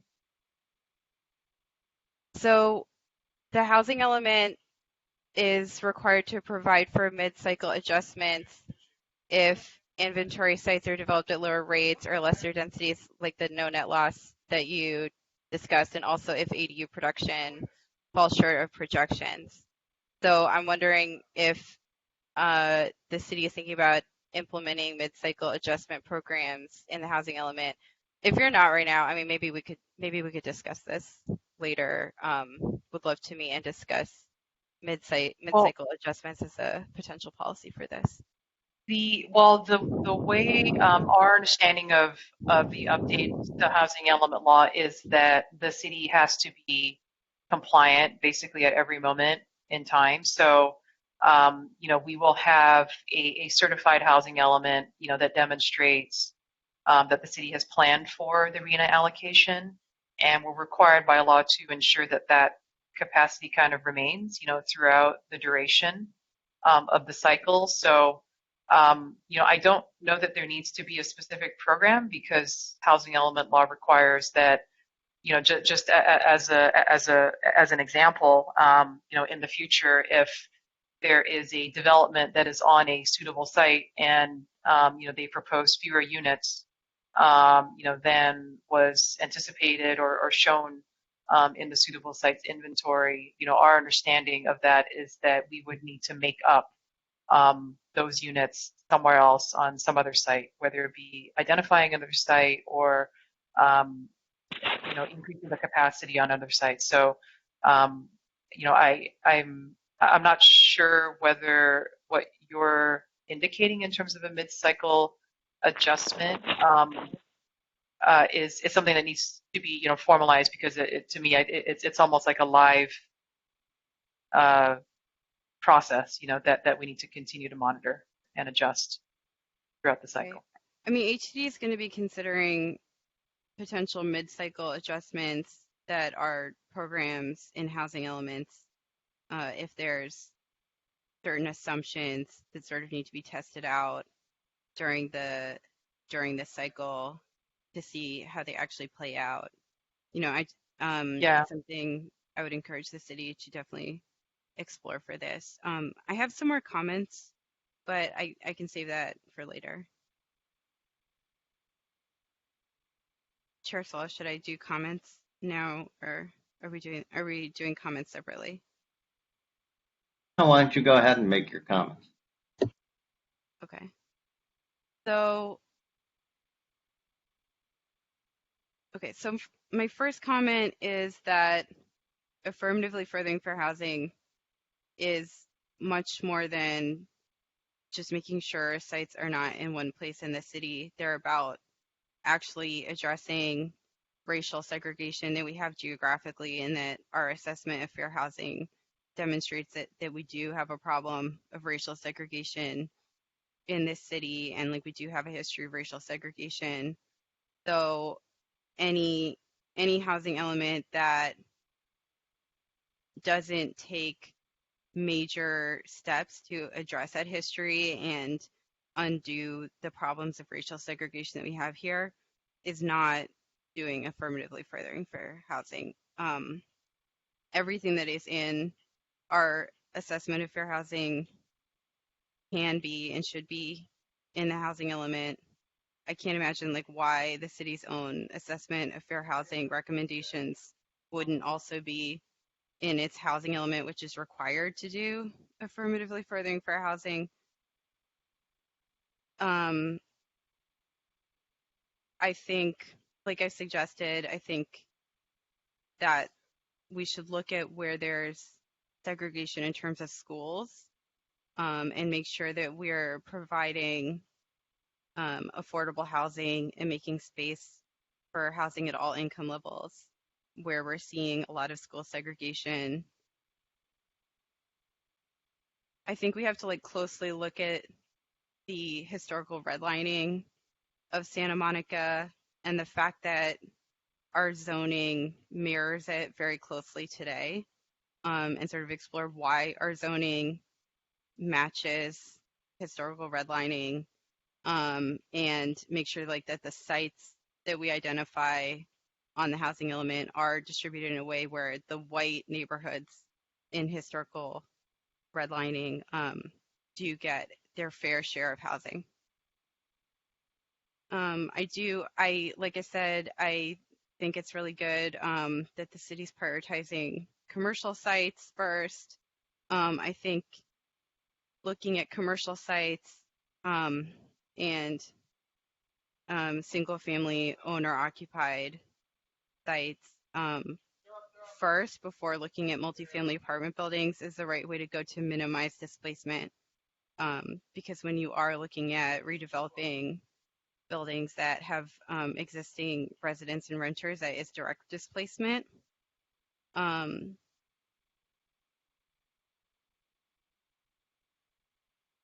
I do think that, like you said, you're looking into doing the feasibility analysis in a way that hopefully addresses the problems that the city has had in the past of feasibility analyses.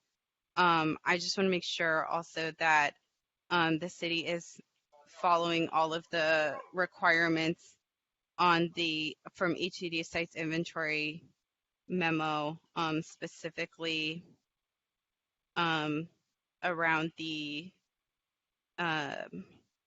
realistic capacity calculations. And so we need to look, so like, for example, from that memo, it says we have to look at the likelihood for residential development, such as incentives for residential use, market demand, efforts to attract and assist developers, allowance of 100% residential development, local or regional residential development trends, local or regional track records, past production trends, or net unit increases / yields for redeveloping sites or site intensification. This estimate may be based on the rate at which similar parcels were developed during the previous planning period, with adjustments as appropriate to reflect new market conditions or changes in the regulatory environment. So like our past period, only 7 out of 88 sites were built out. So, that has to go in the realistic capacity analysis in some form.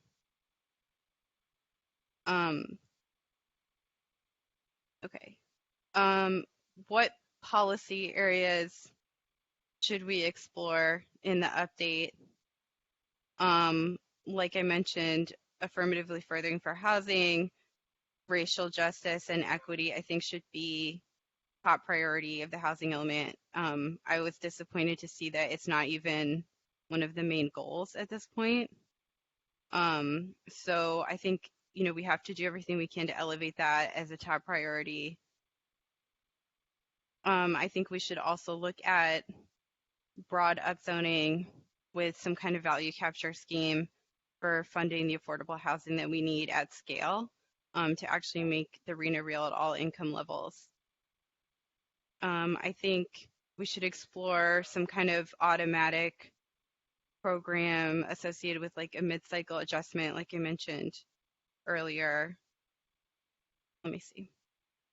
I think we should incorporate renters protections and apply the SB 330 no net loss requirements to all buy rate development and make no net loss permanent in Santa Monica. Are there any specific groups we should target new housing for? I think we should prioritize meeting the needs of rent burden people, but that ultimately Santa Monica should be an inclusive, welcoming place for people of all backgrounds.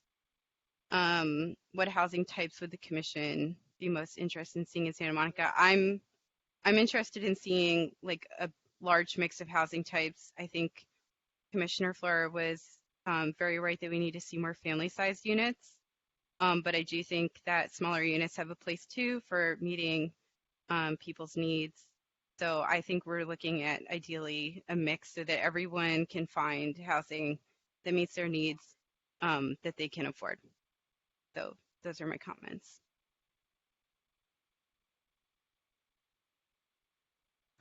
Are there other commissioners with questions or comments? Commissioner Buchanan.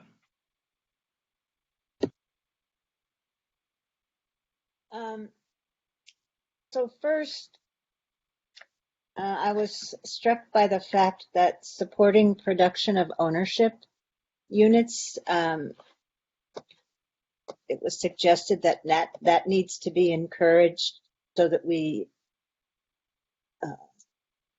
or that needs to happen so that we can encourage more permanent residents in the city. It's one thing to support the production of ownership, but if we don't do something about the price of ownership, I'm not sure how that's going to be a benefit or ensure that we have people who, you know, are more permanently residing here.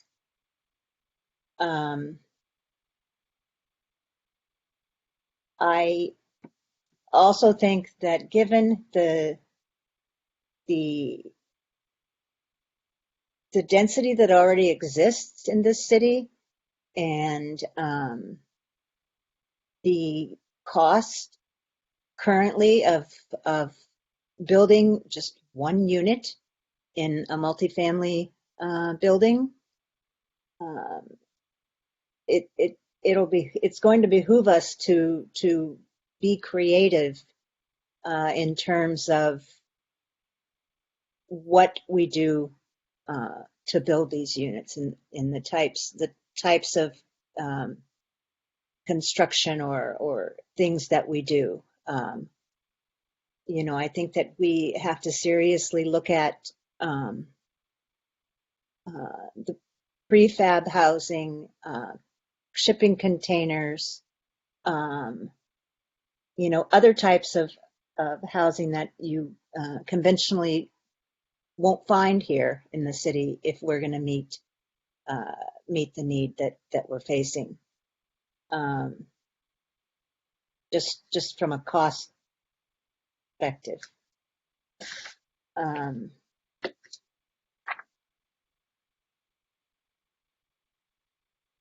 So, and the next thing is just sort of I don't know if it's a question or a comment, but it's something that it's kind of a nagging thought that I have that's making me have a difficult time really buying into what has been presented so far. So that, you know, initially we're going to look at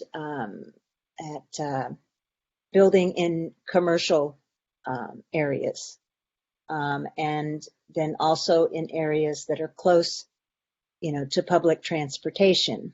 The close to public transportation aspect makes sense to me. somewhat, focusing initially on commercial areas makes some sense. But I'm wondering how this methodology is going to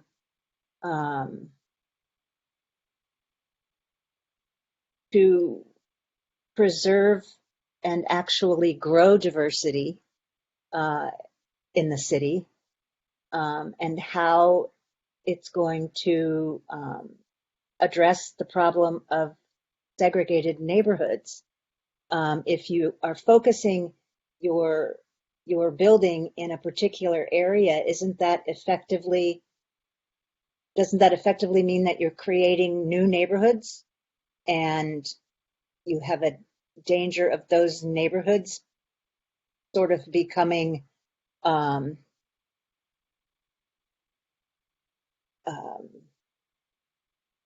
segregated, or having a certain group of, or I hate to say type of person, but a certain income level or income range of people living there, or you're I don't know. I just feel like there's something missing in that particular area. I don't see how that's going to solve the problem of segregation or encourage diversity. And I also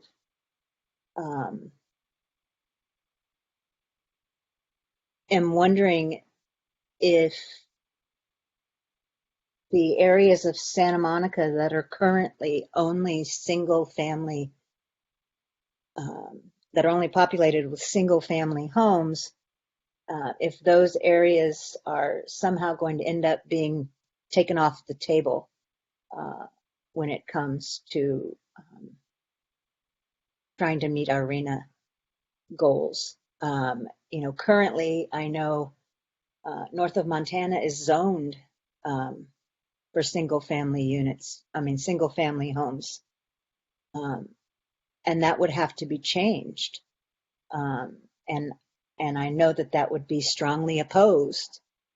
I don't quite know how Sunset Park works. I know where it is, but I've never actually been in there, so I don't, I'm not sure what the zoning is surrounding there, but I think, you could face the same issue. It's not wanting, when you say you don't want, multifamily units, which will inevitably house people who are of a vastly different income level than perhaps the people already living in that neighborhood, you could be perpetuating segregation, or creating a whole new area of segregation. When you eliminate it in one place, it pops up somewhere else. So I guess I'm just not seeing how what we have so far is gonna solve these these issues, the segregation and diversity. The city prides itself on being diverse, but it's diverse. The diversity is not wide. It's not spread throughout the city. It's concentrated in.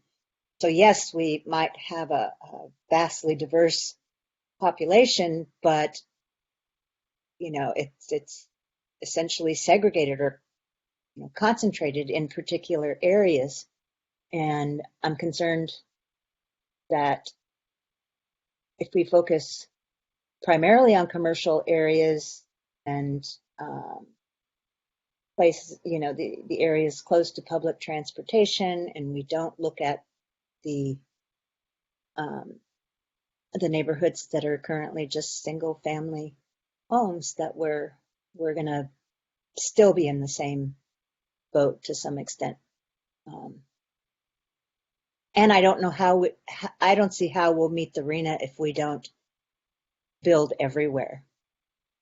I mean, this city is not that big and there's not that much open space, and there's, I think it's a daunting number that we have been given, and I don't know if it's impossible, but I think that we have to be extremely open to any possibility in order to meet it. And then in terms of a group of people that I think we need to develop permanent housing for, be our homeless neighbors, homeless folks. I know there was mention of the reduction of homeless persons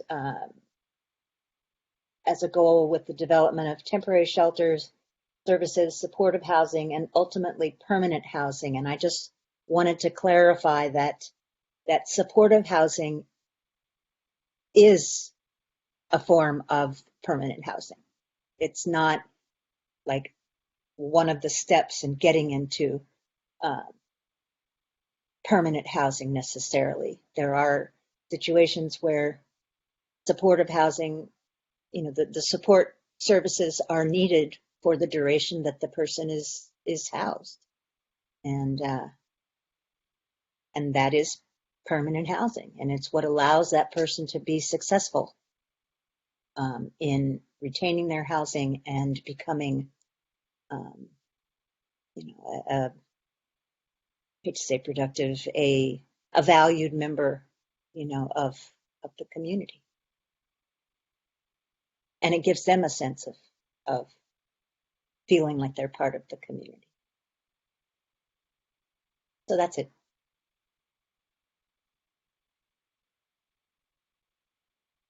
Thank you, Commissioner Buchanan. Commissioner Hamilton?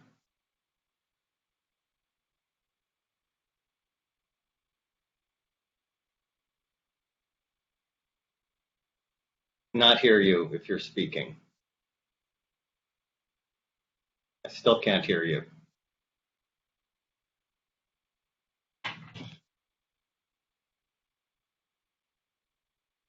Well, while Commissioner Hamilton is trying to. Oh, yes, that is better. Is that better? Sorry. Yeah. Yeah. Okay. I just wanted to say thank you for a great presentation. And I just have a couple of questions. One is just about outreach. I know we're outreaching to our community and a number of different stakeholders, but have we had any kind of concerted effort to reach out to affordable and workforce housing developers who are going to actually be the people who need to build nearly half of these units? And yes, I'm talking about the very low and low income targets. Yes, have reached out to our nonprofit affordable housing providers and for-profit affordable housing providers, actually. So both groups are well represented on the Housing Production Technical Working Group. I think, I think we certainly recognize this is not a target that is going to be met without the participation partnership, with the people that actually build the housing. Okay. And there's also, I would encourage, I'm not sure who's on those working groups, but, the moderate income part of this, the 80 to 120% section, that is also in a city like Santa Monica, that is basically affordable housing as well. You're not going to qualify for the same types of state and federal financing for those units. I think that's the missing middle that people talk about. But there are some developers who are trying to develop in that space using some creative ways of building units through modular and lots of other things. I would encourage that group of developers to be part of the conversation. one of the the way I see this, and I'm new to this, so forgive me if I'm retreading some of the ground you guys have already walked on. But the way I see this is that it really just comes down to creating a suitable sites inventory and a way to basically identify properties within the city in which we could meet this housing element goal. And layered on top of that, we have a desire to have a mix of income levels, which I think is obviously very commendable. But what tools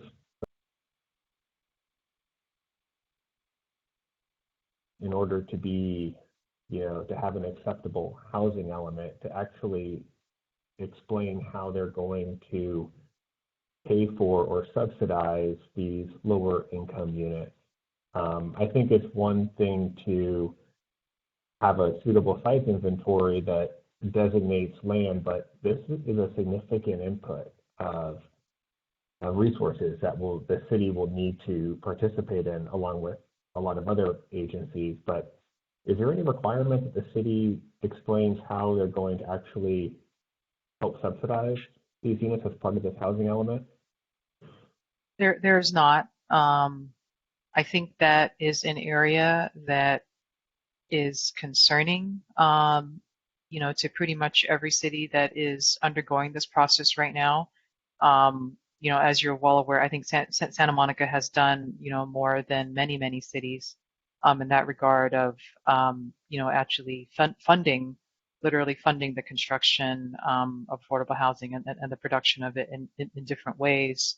But the housing element does not require us to identify funding sources. That being said, I think that I think what you're getting at, getting at is that in order for there to be a true commitment, I think the city doesn't just want this to be a paper exercise, right? The interest in this is to make sure that if we're going to plan for the units, how can we ensure that there is success in seeing them come online? And one of the work items in this is looking at what financing tools are out there, but this is such a massive number that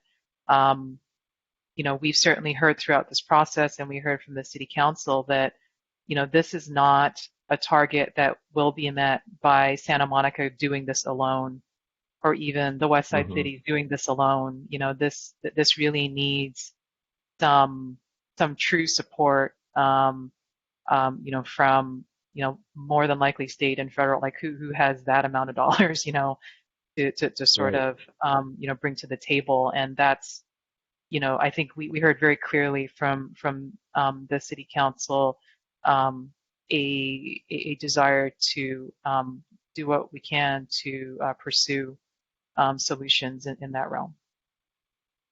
Yeah, I mean, this is over $100 million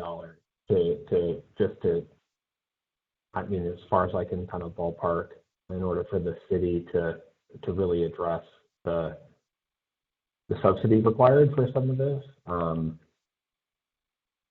Okay, I have another question. So the RHNA goal is it's really just the number of units, right? There's no household size or bedroom count that is incorporated into this. Just No, unit count, period. yeah, it's just units.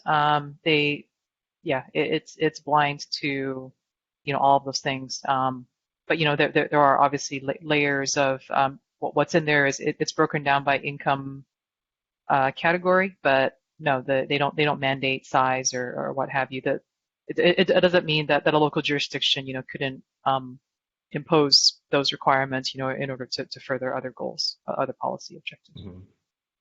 Yeah. How is the city trying to make sure that we just don't have 8,873 studio units? Yeah. Because that would be the easiest way to meet that goal. Have you discussed a desire kind of mix of unit type within that So goal? yeah, so actually, our zoning code already requires a unit mix for what we call tier 2 projects in the city. So the city council debated this sort of unit size versus unit type concept, a number of years ago. I think landed on ultimately not adopting a sort of a minimum unit size requirement per unit type. So what you see in the zoning code is a required unit mix. So in the with the objective of trying to ensure that when new housing is created, that we do have some larger units, family size units of 2 and 3 bedrooms. Within the downtown and citywide, there's a requirement that at least, I think it's 20, going off the top of my head here, but it's like 20% of the units are at 3 bedroom, 50% are at 2 bedroom. I think it's 50% of them can be at 1 bedroom, and then there's a maximum on how many can be studios. So Okay. yeah, so that's the approach that the city has taken thus far. Okay. So could the city allow for a 100, like say a fully 100% studio micro unit project if someone brought that to you, as long as it was offset by other larger units somewhere else? Yeah, so at this point, actually, the zoning code prohibits market rate, what we call market rate SRO units, so single room occupancy projects. Those are not allowed in the city. If it's a affordable housing, because there are certain kinds of SRO housing that are affordable that are necessary. So those are allowed, but market rate SROs are not allowed as a housing type. Okay. And how do you define market rate? Market rate being anything affordable? other than that's not affordable. Yeah, as Okay. formally defined. Yeah, like deed restricted. Okay. Yeah. Got it. What if somebody deed restricted a property at 100% at 80% AMI? Would that fall under the affordable category? I'd have to. I'm going to ask if Heidi, are you able to jump in on that question a little bit? I'm just trying to. It's been a while since we've looked at this piece. Absolutely. I'd be happy to. So very briefly, the zoning ordinance in 2019 was updated to prohibit what we have referred to as market rate SRO units. That basically are any units that excludes transitional housing, emergency. I'm sorry, I'm pulling it up at the moment as well. Sorry,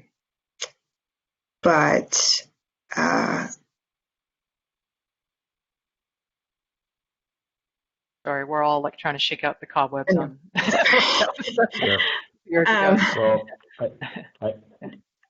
Right. So it's 100. It excludes. So it's any project that is comprised of single room occupancy housing, as that's defined by the zoning ordinance, that is not 100% affordable housing, elderly long-term care, emergency shelter, a residential facility, supportive housing, or transitional housing. Okay. And we define 100% affordable housing in the zoning code is defined as housing projects with a minimum of 25% of units, deed restricted or restricted by an agreement approved by the city for occupancy by 60% income households or less, and the remainder of the housing units are deed restricted or restricted by an agreement approved by the city for occupancy by 80% income households or less. So I guess to answer your question, if somebody would, deed restricted it for more than the 80%, it wouldn't qualify as 100% affordable housing. That's defined in the zoning code. Okay. I asked that question not to get too technical, but I think if we're going to meet this goal, I think there's an overarching desire to have two things. One is we need family. We need to find a way to keep families here in Santa Monica, especially want to focus on workforce. But we're also going to, I think, need to be flexible with allowing smaller units as well, closer to transit, and hopefully ones that don't need parking. And one of the things, two really quick points I just want to add before turning it over is one of the major, one of the ways to keep a unit affordable, or at least at 120% AMI or less, is to reduce the amount of parking required on site. That's a significant driver of construction costs.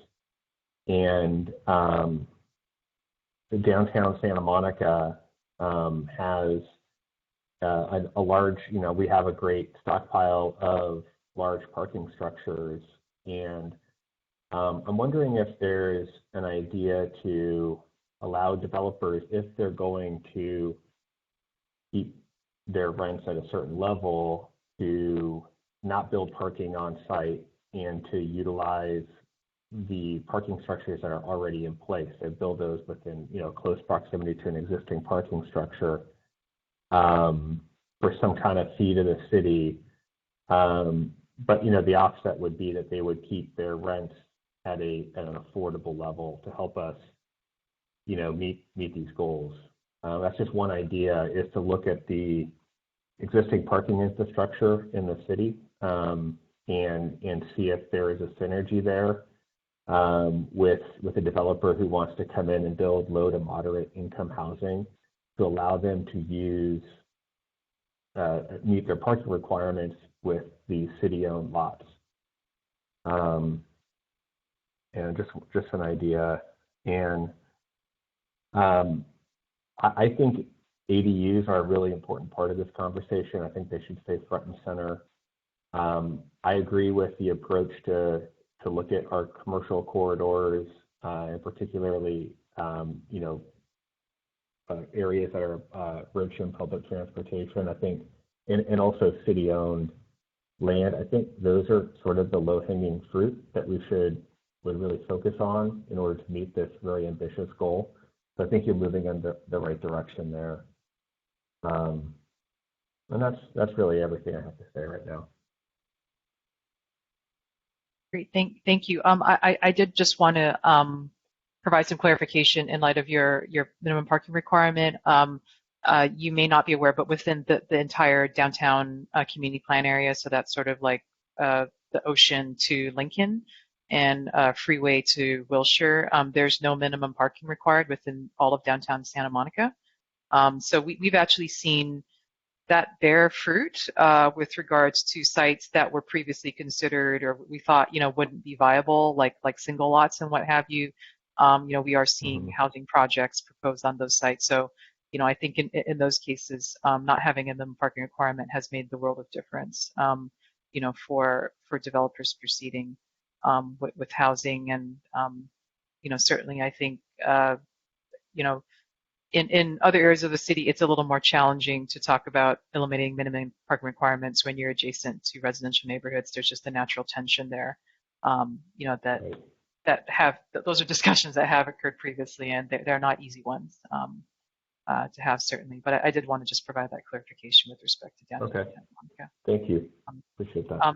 And also, if I can just also note, you did mention that we should include developers that pursue moderate income units at that level. If you are aware, that's kind of like the golden unicorn, I guess, that we've always been chasing. If you have contact in that realm, I would love to have that, actually, because we haven't been able to identify or know who's pursuing those sorts of projects. So I would certainly love to have that contact information if you have it. Okay. I have a guy I can send you right now. Great. So thank you for that clarification, Jing, because the same thing was going through my mind about what we did in the downtown. Just so you know, Josh, that was done in exchange for increased inclusionary affordable housing requirements, but nowhere near 100%, because the costs of development are just so high, land values are so high, et cetera, et cetera. I mean, there's only one Pacific Ocean. The other thing I was going to say is, and Jim can maybe speak to this, but we also have greatly reduced parking requirements for 100% affordable housing projects here, although I personally have heard from CCSM and others that actually their folks often don't want to not have any parking. So we shouldn't, I guess this goes to another point, just in terminology, I know that people throw around this term workforce housing. I personally hate the term. Most affordable housing is for working people.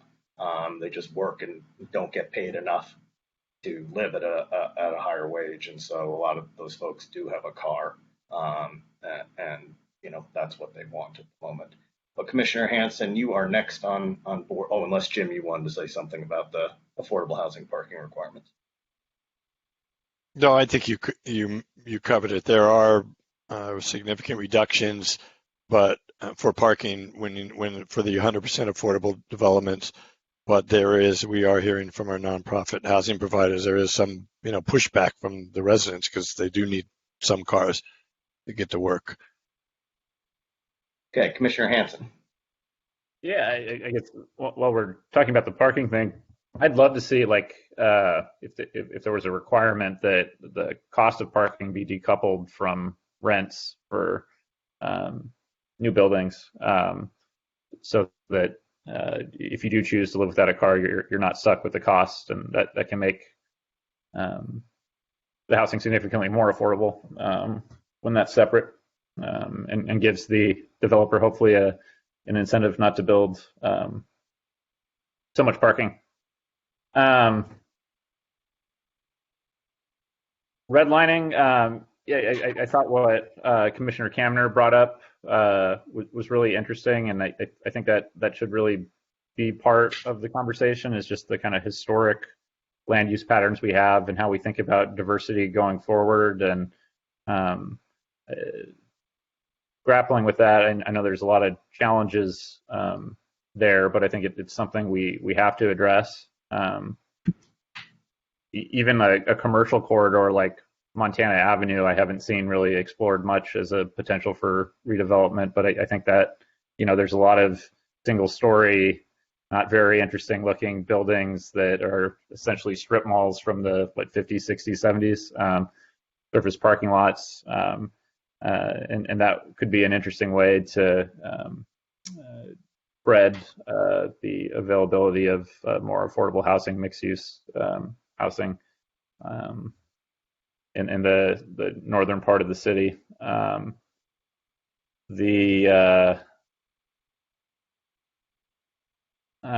Commissioner Buchanan raised the issue, I guess I had missed when I was looking through stuff that had suggested encouraging ownership in order to encourage more permanent residents. That's just one of those phrases that sometimes kind of annoys me. Like, we're a city that's like 70 plus renters, like plenty of them are permanent, or see themselves as stable parts of the community. I just don't like that distinction. I don't know if that's even in there at a level that it's something to be concerned about. But when Commissioner Buchanan raised that, that's just one of those things that I hear on occasion at community meetings that I certainly want to avoid. Then for as far as upzoning goes, I'd be really excited, and this is certainly a question for the state and the county, of developing some kind of redevelopment type mechanism that would allow us to capture some of the value created if we are doing upzoning to comply with our RHNA. It would be great to capture some of that value to pay for affordable housing, and it seems like there's definitely a needed purpose for that. And it's been long enough, I think, that we can go back and hopefully look at that again as an opportunity to finance this huge affordable housing bill we have ahead of us. I think those were my main points there.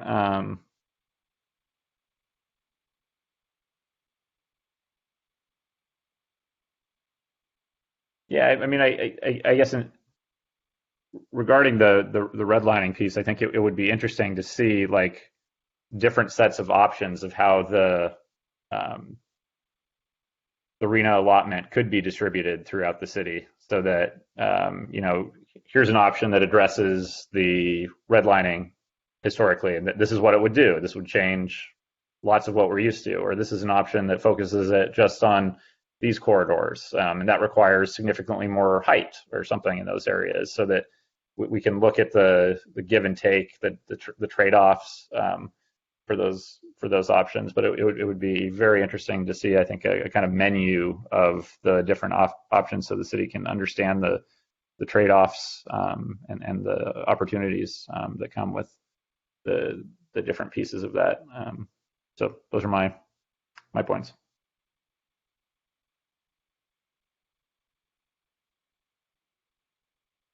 Commissioner Flora, then Commissioner Cameron. Go ahead. Yeah, thanks for letting me chime back in. I've heard some things, and I just wanted to throw out some comments based on what I've heard.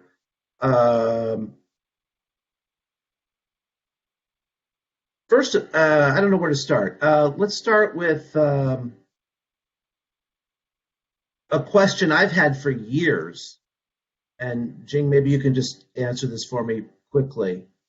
And I don't know, I must not have been paying attention at some community meetings. But when you look at streets like Montana, Broadway, and Colorado, you've got a lot of single-story and two-story commercial, industrial.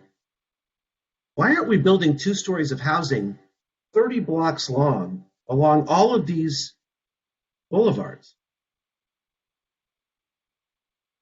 I know there's a parking issue, but it seems like kind of a no-brainer to me, and I don't know why we're not doing that. Secondly, aside from that, because I think that would produce thousands of units, I don't disagree with Commissioner Buchanan that we kind of need to build everywhere, because I do believe north of Wilshire is a social justice issue. And what I have explored with people and with real estate agents is that a lot of people north of Wilshire are concerned with their comps. Meaning, if somebody dies on an oversized property and somebody then wants to build 3 units, 4 units on that property, the other residents in single-family homes are concerned with the comp pricing that they can then sell their house for. Well, we need to get word out to these people that comps are comps to like housing. Real estate agents have told me, like, I live in the college streets. Now, we're mostly multifamily housing now, but there are plenty of little Craftsmans along the way, along Arizona Avenue and other streets here in my College Street area. My neighbor Sharon, for example, lives catty corner from me, and she lives in a Craftsman. If she sells her unit, that comp pricing to a realtor is not going to equate to my townhouse. And everybody north of Wilshire thinks that if they have a 4 or 5 unit structure built next door to them, it's going to affect their comps.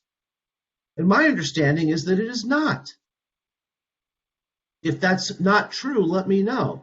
But if it is true, we need to get word out to these people that they need not be afraid of their multifamily neighbors who live in, these new complexes.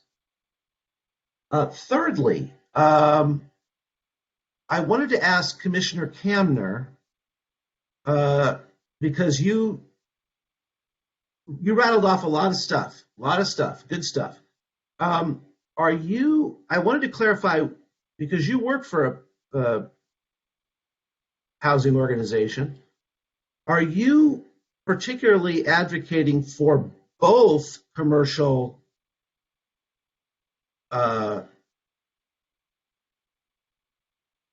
the word is escaping. I didn't sleep much last night because of yesterday's traumatic events. And I don't know how long I'm in the lab. Conversion. Are you advocating for both commercial conversion and for upzoning mostly single-family areas to maximize building everywhere? I couldn't quite tell from your comments. Yeah, thanks, Commissioner Flora. Also, thank you so much. And that's it for me. With that answer, I'll go back to you, Michael. Yeah. And of course, if Jay wants to answer some of my questions.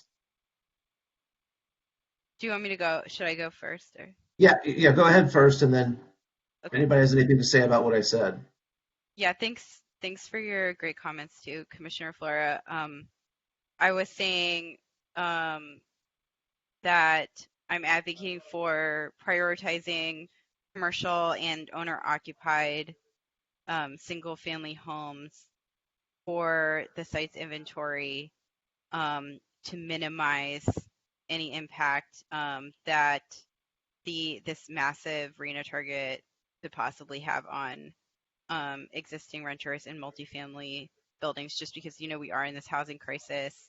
There is so much displacement. Like, we got to start with a policy that's going to minimize displacement. And so, you know, I think there's no way to affirmatively further fair housing that only involves commercial, like just to like all the other commissioners' points, like Commissioner Buchanan and Commissioner Flora, you all mentioned important points about this too, but there isn't a way to address the segregation and the fact that we have predominantly white neighborhoods and exclusionary single-family neighborhoods here without also distributing sites in those white high-opportunity neighborhoods with like those segregated schools. Like, I just don't see how that would even be possible. Yeah, so that I just wanted to clarify that for you. Thank you very much. Oh, and one last thing before anybody wants to jump in on anything else I said. One comment on the building housing for permanent residents, meaning for sale housing. We have to remember what Vancouver got wrong. We've all seen the study, and I went to Vancouver a few years ago and I talked to residents before I was on the Housing Commission. I was on the Rent Control Board. I wasn't there on business. I was there for pleasure, but I talked to people. And what they said was, what we got wrong was we built tons of market rate housing all over the city, and overseas buyers bought it and moved their kids in so they could go to the University of British Columbia. So they were seasonal residents. They were student residents. And I think we need to be careful of that for overseas investors, corporate housing that could take advantage of, you know, for sale housing and kind of do the same thing to send their kids to SMC or UCLA or that other school we don't talk about. So that's just something to keep in mind. All right, I'll shut up now and let people respond. Jing, was there anything you wanted to say in response to Commissioner Flora's comments? I think, yeah, I was just kind of writing down. So in terms of the 2 to 3 stories along Montana, Colorado, and Broadway, it's actually a very interesting zoning history of those actually. Broadway actually traditionally had, it's actually, many people don't know this, it's been zoned for mixed use, and the city has been trying to encourage mixed use housing development on Broadway for decades at this point. It even predates the Luce, with nearly no success actually, and it's hard to know kind of why. So I think, you know, I think the one thing to remember is that you know, the zoning standards or any zoning kind of just, you know, sets the rules, but ultimately it's, you know, the city isn't building the housing. You know, we don't own the property. People make individual decisions for whatever reason, you know, they do. And as part of the Luce update, you know, there was a renewed focus on Broadway in Colorado, particularly, you know, how can we encourage more housing, particularly because of, you know, the Expo line coming down Colorado.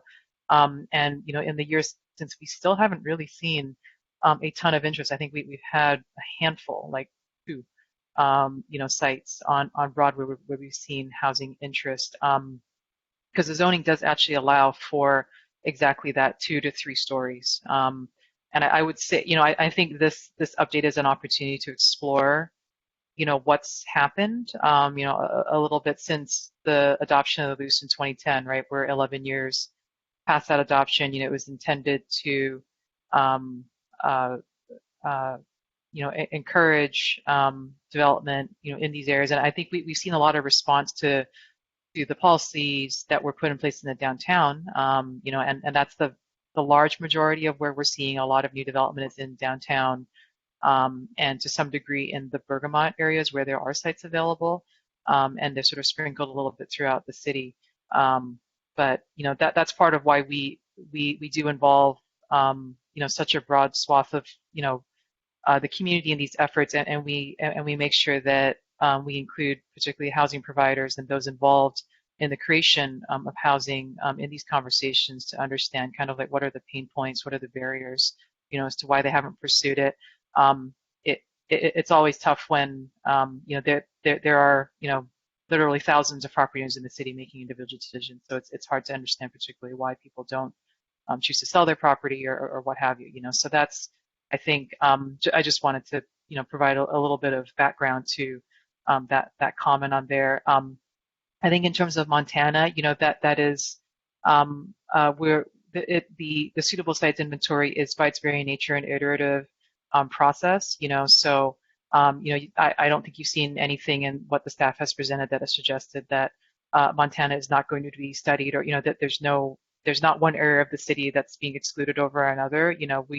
It's a blank slate, right? We're looking at all of it, and I think what we have as our guiding document is an adopted loose. It went through this long community process, but we're layering on all of these housing element requirements, and obviously we'll be fully compliant with what we're required to do and what should be done to address a lot of the history of redlining and segregation that has occurred in the city. So I see this as an opportunity to begin. Will it solve every single problem? I can't undo all of that in 6 months, right? But you have to start somewhere with these steps forward.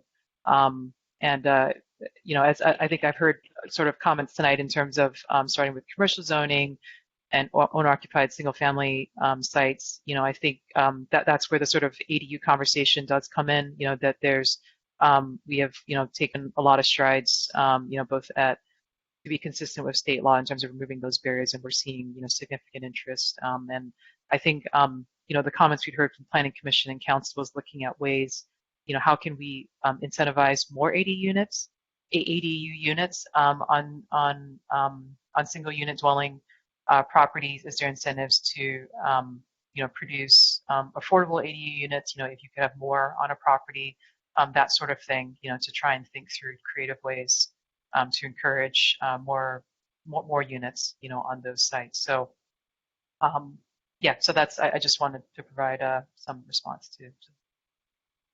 Commissioner Hanson, was there something you wanted to say? Oops. Oh yeah, I'm still on. Yeah.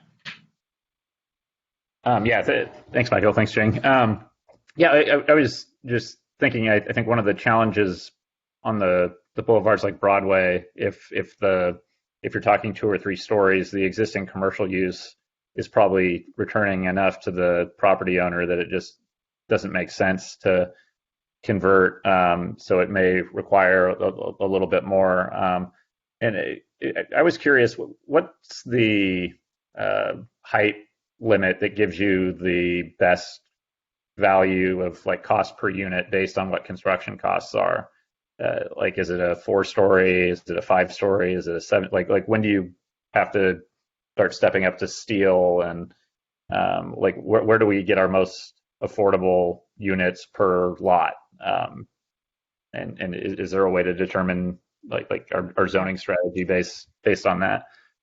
So I can just share, I'm not a developer, but I can just anecdotally, and maybe Commissioner Hamilton wants to jump into, given, on some of his comments. But I think what we've heard from housing providers is that how Santa Monica defines high rise is actually past 6 stories.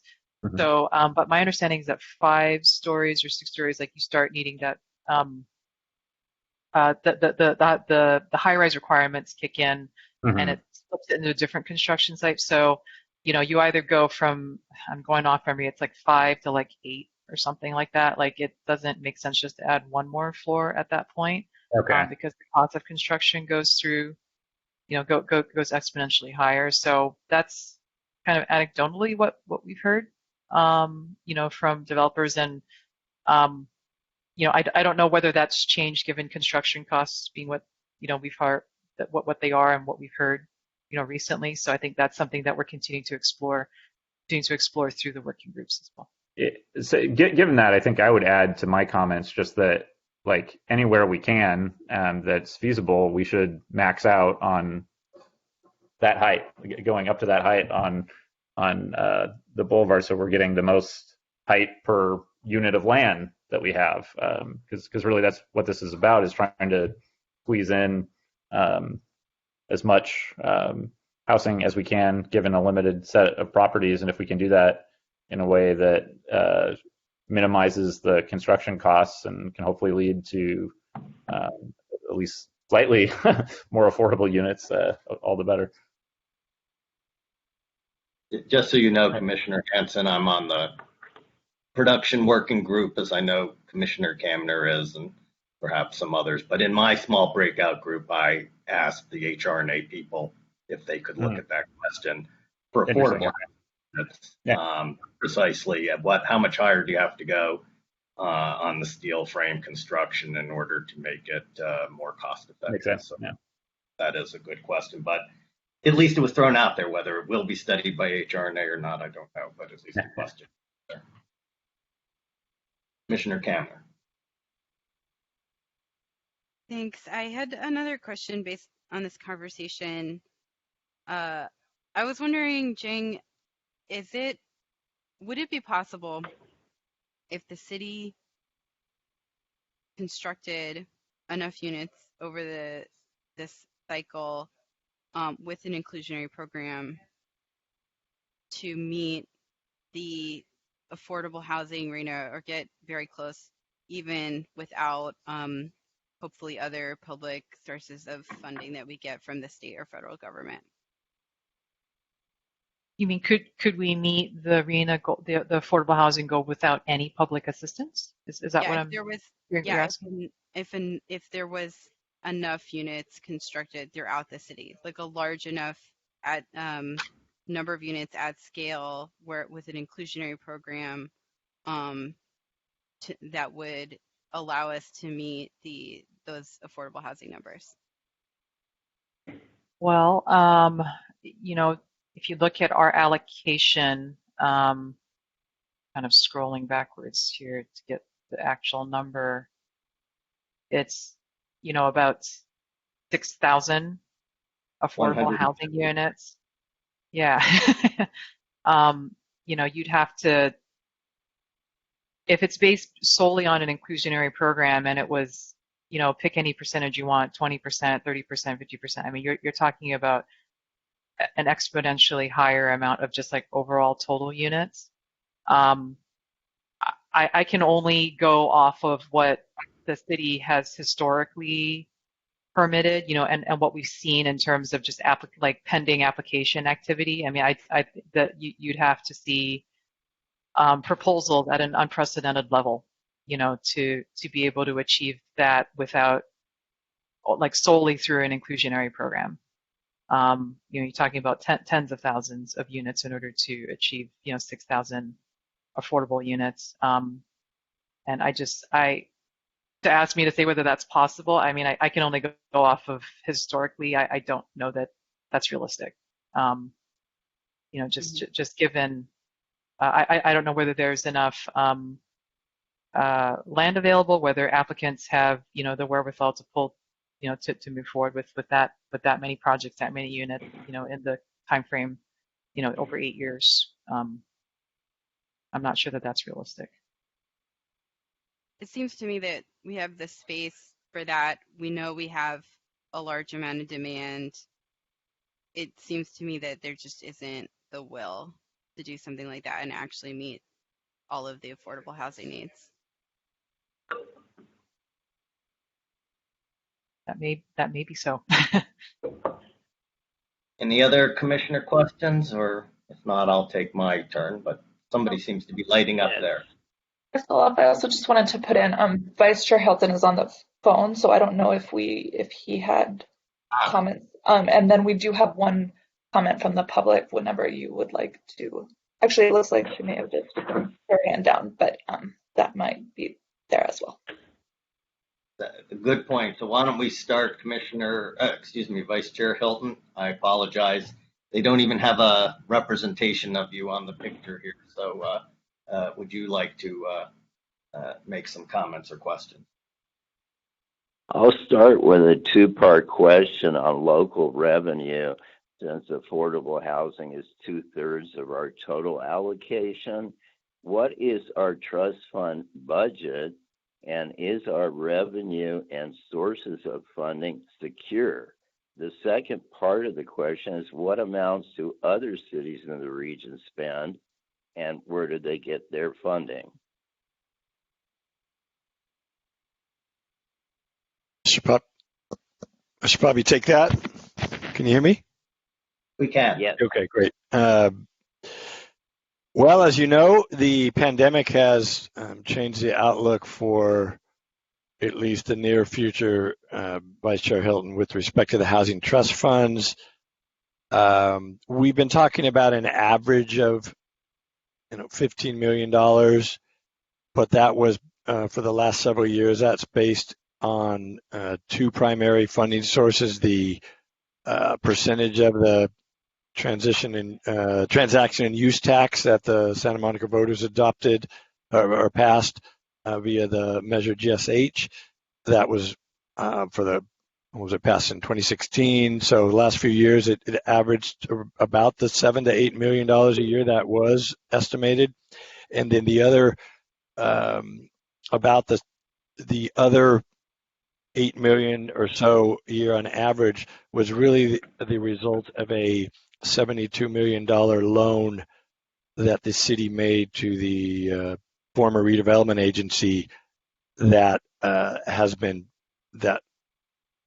all been but paid back. It was originally thought it would be paid back over a 9-year period, so that with that $72 million, that's $8 million a year. It actually was able to be paid back on a more accelerated schedule. But the outlook going forward is the only significant source of revenue for the housing trust funds is the transition and use tax share that the affordable housing kind of trust fund gets, if you will, from Measure GSH. And it remains to be seen with the economic suppression, if you will, how that's going to play out in the near future and farther into the future. So that's all we know at this point. I hope that helps. And what do other cities spend, and where do they get their funding? I can't really speak to what other cities do. It's not my knowledge area. I'm not aware of other cities in the Southern California that have a local Measure GSH, for example. But I don't know if any other commissioners who are knowledgeable want to answer that. Jump in. My knowledge, there is no city in Southern California that spends as much money on affordable housing as the city of Santa Monica. Commissioner Hamilton. Yeah, I think Santa Monica is unique that we do have this source of funds. I work with other cities in financing affordable housing, and the city of Los Angeles, they have a couple of different sources of funds. Most recently, they had about $1.2 billion in HHH money, which was used to build permanent supportive housing.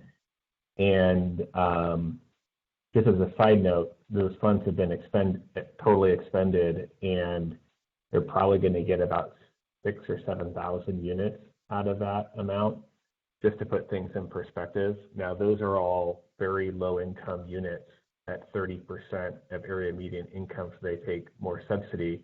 But just to put things in perspective, 1.2 billion only produced about 7,000.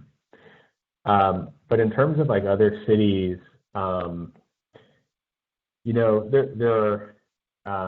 usually they'll have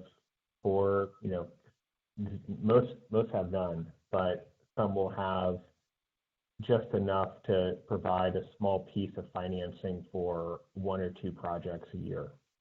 And these are cities that have a real goal of creating affordable housing. But usually you'll see, like a $2 to $5 million loan coming in from a specific city to be maybe 10 to 15% of the capital stack. And so there's a lot of other subsidy needed to make that project work. But cities have little pots of money here and there, but nothing like what we have in terms of like a systematic, funding source. I'll just also note in addition that, to its great shame, the city of Los Angeles had no inclusionary housing for more than a decade, whereas we've always had it here, which is another source of why we have a higher percentage of affordable housing. And many other West Side cities, similarly, to their shame, have not done that, and they're only recently starting to pay attention. Mm-hmm.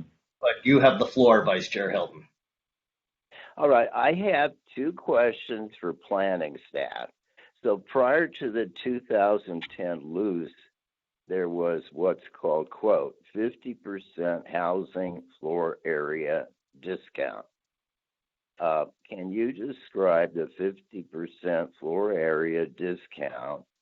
And if it was repealed for the downtown community plan, why was it repealed? And what increase in production could the 50% discount achieve if it was reinstated?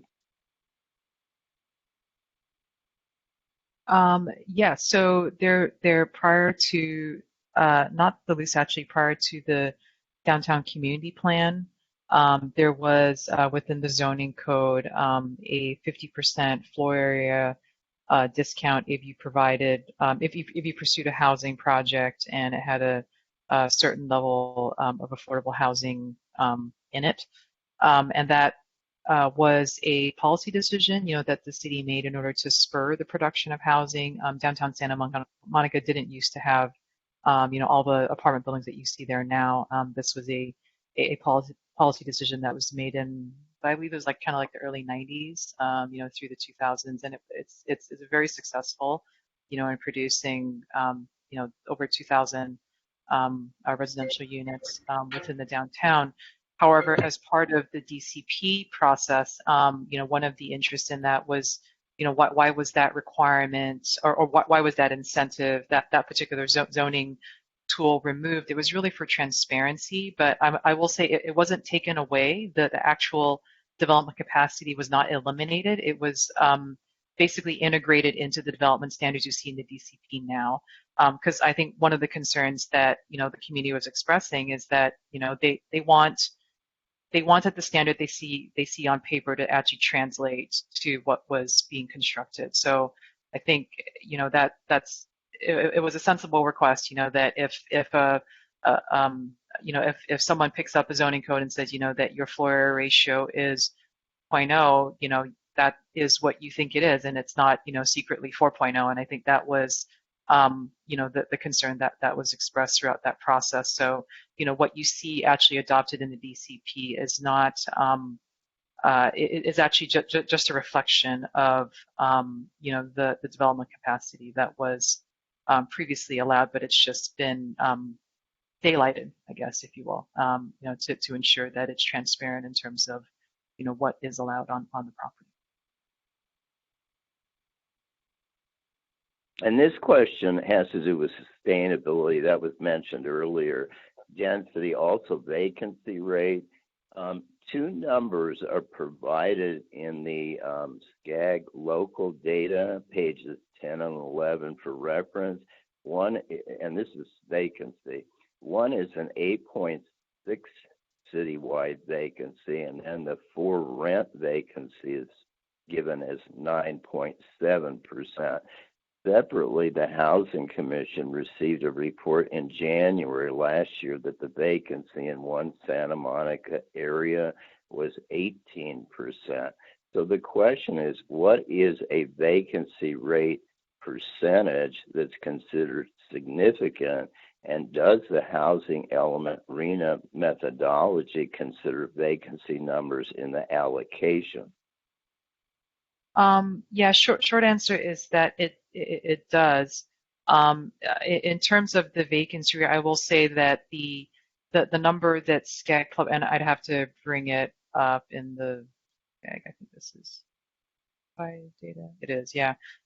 So that number that you see in there is taken from the Department of Finance, and it's but when you look at the prior housing element update, we would look at both that source and census data as well, just to compare the two, because they are two different sources of data. We also want to note that the DOF data accounts for second homes, vacation rental, like vacant units. So it's not, we want to be careful when we sort of consider when we talk about vacancy rate and what that means. So, this is still obviously an area that we're going to continue to study, and it will be a consideration as part of the housing. And as a final input, I wanted to comment on two previous concerns that were expressed. One was about large family production, 2, 3, 4 bedroom. In the city, it's been a significant production. It's 46% of our affordable housing totals. There's reference in case commissioners want to check out the numbers between city-funded versus AHPP production totals. There's reference in a January 2020 Housing Commission report presentation. And the second clarification is regarding affordable housing distribution patterns. The city has about 5 maps, and I handed them out at one of our meetings. Essentially, there's no concentration or significant concentration of affordable housing in any one of our neighborhoods. And our AHPP inclusionary housing, unique in the state of California, provides expanded opportunities, including in higher income neighborhoods. So really, there's no concentration in any one neighborhood. And that's just two final comments. Okay, thank you, Vice Chair Hilton. Go ahead, Commissioner Kamner, and then I think I better go so that we're not here all night. Yeah, I just want to respond to that last point.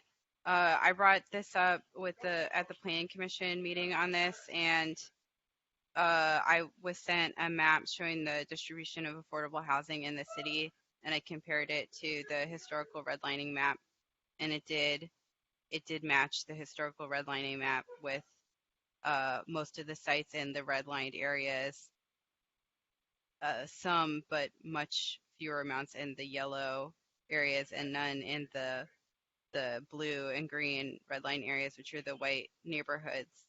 And additionally, our assessment and fair housing report does indicate that there are barriers to housing that are causing racial segregation throughout the neighborhoods, and that the lack of housing and lack of affordable housing especially is contributing to that in those neighborhoods. Thank you. So I think I'll go next. Oh, Vice Chair Hilton, it looked like you wanted to comment. Well, a large part of any concentration is income levels, and in Santa Monica, about 72-73% of our community is Caucasian, white, and higher income, and about 60% make 120% or more of area median income. But I think for a wealthy community, I think Santa Monica's done far more than any other city in efforts to provide affordable housing. in all parts of the city. I think as far as AHBP inclusionary, I think there's only about 200 cities in the entire state of California that have the program. Okay, thank you. I'm going to call on myself now. I'll just say this, Commissioner Cameron, I'd appreciate it if you could forward maybe to the whole commission the map that you were talking about. I would certainly like to look at it. There's no question that obviously single-family zoned neighborhoods don't include multifamily affordable housing projects, so that's true. I will say I've actually mapped every single affordable housing unit in the city, both inclusionary and deed restricted. And so, for example, north of Montana, there's a very small amount because there's only a very small amount north of Montana that's not zoned single family.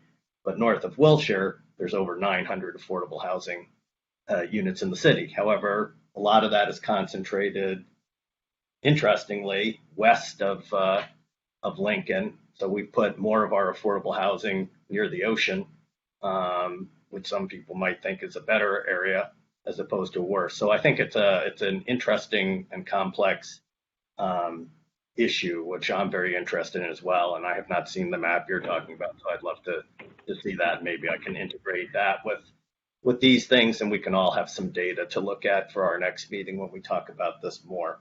But I want to turn now to the issues that I'm concerned with in all of this. And I guess the first question I have is that I recall that planning staff came before the Housing Commission and advised us that the city was getting a several $100,000 grant from the state. I think it was under SB2 or something like that, to study housing and how to improve housing and opportunities and innovation, all that. And I'm curious, what did we do with those funds, and what did we learn from that process? So the SB2 grant funded the initial, is actually funding the HRNA work on feasibility analyses that are being done as part of this cycle. Other aspects that it's funding is there's a sort of minimum density study and the exploration of financing for affordable housing. Also, there's kind of guidebooks, handbooks for homeowners for ADU production, which we're actually now pairing to, because it wasn't a lot of money. Like, we were restricted in that grant to make sure that it was largely focused on supporting production. So there's actually another grant called the REAP grant that is only available to councils of governments. So GAG actually will, is going through a process of awarding, that to different councils of governments, and we're using that funding like on a regional level to augment that work. In addition to that, GAG also just recently released a call for projects for and Rachel helped me here, I think it's called it's a Sustainable Communities Grant, excuse me. And so one of the project types in there is kind of like the ADU, accelerating ADU production, and we're planning on pursuing more grants in that regard. So that's kind of how we're trying to make that SB2 grant money go further, if you will. But a big chunk of that is actually funding the feasibility analysis work that is on. Now, my personal focus is on the 6,153 units that in the city of Santa Monica realistically have to be deed restricted, because, as Commissioner Hamilton noted, and certainly has been our experience here, we can't generate housing that's affordable to people at 120% of AMI or less, other than by governmental intervention. There's no market support for that. One possibility, I think Commissioner Kamner asked, could we build so much market rate housing that we could somehow meet that? And so the question would be, assuming 20% was feasible as affordable housing, and that's certainly not what the housing developers say to us. Whether that's right or not is a different question. But they're saying that that 7.5% is the max that they can deliver on Lincoln Boulevard or other places. But even at 20%, so we'd have to build over 30,000 units, which, as you said, I guess there's a question of, do we have the land for that? Do we have a market for that? Is there a capacity of the market to generate that? And then there's a more fundamental question, which is whether the people of Santa Monica want to do that or not. And I'm of the view that simply by dictating numbers, that's a policy choice people can make, but they can make a decision that we don't have to produce 4 times even these RHNA numbers just to do something that the state at the moment isn't providing any support for. So I know you guys have had discussions with HCD. What discussions have you had with them about the question of where are they coming, what support are they going to give us to come up with the 6,153 units? Yeah, so we have had some discussion with HCD staff, not about this like affordable funding issue. That's not something that has occurred yet, because it was sort of we needed to really hear from City Council as to how we approach this. And so when it became clear that the city's RHNA allocation, or that SCAG's RHNA allocation was far higher than anyone imagined. This conversation's actually been starting with the council, dating back to the latter half of 2019. I think that we are in the process of trying to understand as to kind of where we start with that conversation. There are a variety of concepts being floated around at the sub-regional level, and SCAG actually yesterday at the regional council meeting, put forth their legislative platform for, over the next year, and it does include in their funding for affordable housing, so that's certainly something that SCAG, of which, we're a member, a city of, they're looking to advocate for that, at the request of all the cities within the SCAG region. But, it would seem that, the city, I guess, similar to the approach that was taken in the wake of, the elimination of redevelopment, is there the possibility of looking at, legislative solutions and the like, to see if there is some interest or traction, at the state level for funding affordable housing. But that's going to be not just Santa Monica on its own. I imagine a lot of other cities, have that same interest. And this is probably going to have to be something. This is going to be something that's going to require regional cooperation, to make sure that message is heard, loudly in the legislature. Well, I'll just tell you, I was on the phone today with the Legislative Council talking about a specific bill that I'm hoping will go forward to bring back something that will do funding. But the reality is that if you take the last 3 affordable housing projects that were built in this city and you project out, if we were to produce it only through that, it would cost $5 billion total. And even if we did it at tax credit things, it would take 50% of the city's general fund, and it would take 12.5% of the entire state of California's tax credit program in order to fund that. So for me, the real question is that we should be focused on as a housing commission is what is smart policy to try and deal with the actual crisis here, which is low-income people who are severely rent burdened, which is 1 in 5 of the renters in the city of Santa Monica, and 1 in 3 of the low-income renters. And that means they're paying more than 50%, and they're also low income. How do we address that? And some of that may be creating housing. Some of that's going to be other solutions, like our rent subsidy program. And I think we'll know when we hear more back in the next meeting we're having about that program. We can help a lot more people a lot faster with the money for that to stay housed and not end up being driven into the streets and homeless than spending $600,000 on a unit. So to me, the focus should be what realistically can we actually create, and that's what the planning should be for, and not plan for made up numbers and then do nothing about trying to find a way to actually fund it. So one of the things I saw in reading the booklet that the state has provided is that land that's owned by other governmental agencies, if they'll actually commit to us in some way, we can count in the suitable sites inventory. So has there been discussion with the state about them committing to give us the DMV site at Colorado and 25th Street, which is a very large site, so we can put affordable housing there? I mean, that's certainly, something that I think that site has been mentioned a few times, actually, in terms of reaching out. We actually spoken to the state about them committing to it so that we can include it in the suitable sites inventory? We would have to initiate those conversations. In order for it to be included in the inventory, I believe the bar is that you have to have kind of a letter of commitment of some kind, from the agency that owns it. So, there's a process to take. I'm not aware of, the city having initiated conversations with the DMV in that regard. But that could certainly be something that is being explored on the table. I know that there have been recommendation. Yeah. I think that we have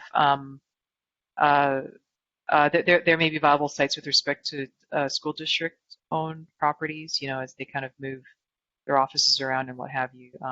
We understand that there may be interest, on their end, on sites that previously were not available. So, that's another source potentially as well.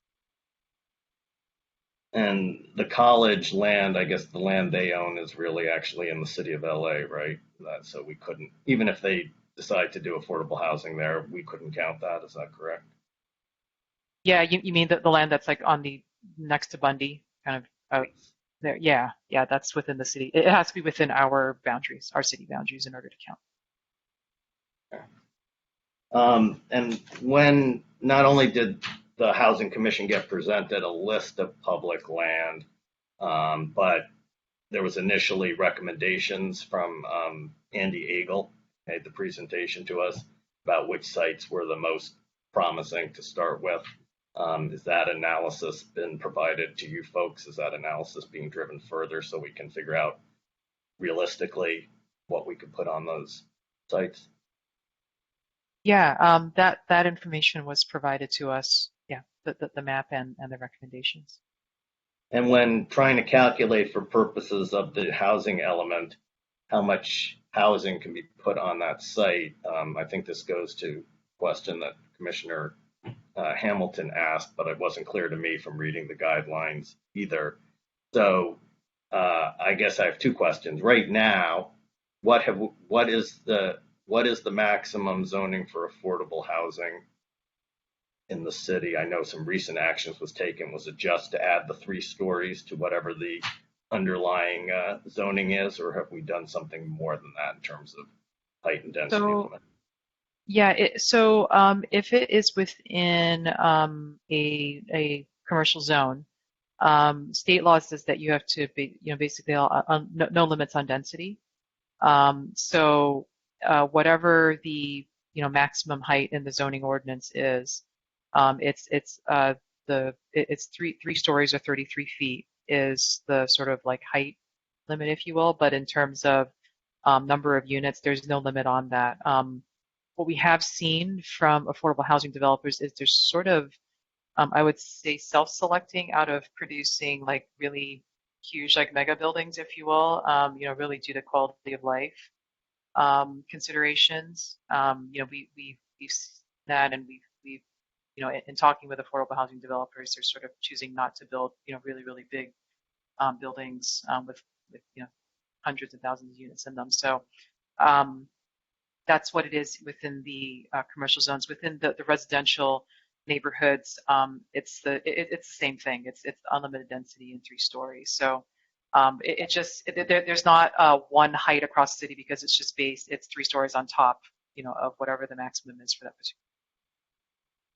I guess I would just echo what Commissioner Hanson said before, and the same thing I said in the production working group. I'd like to understand from HRNA where the economies of scale are, and if the people who happen to be developing here in Santa Monica right now don't want to do that if there are other developers elsewhere in the state that might be interested in coming in, particularly if we're talking about public land. I think we ought to be trying to drive that conversation about how can we maximize what we put on our public land.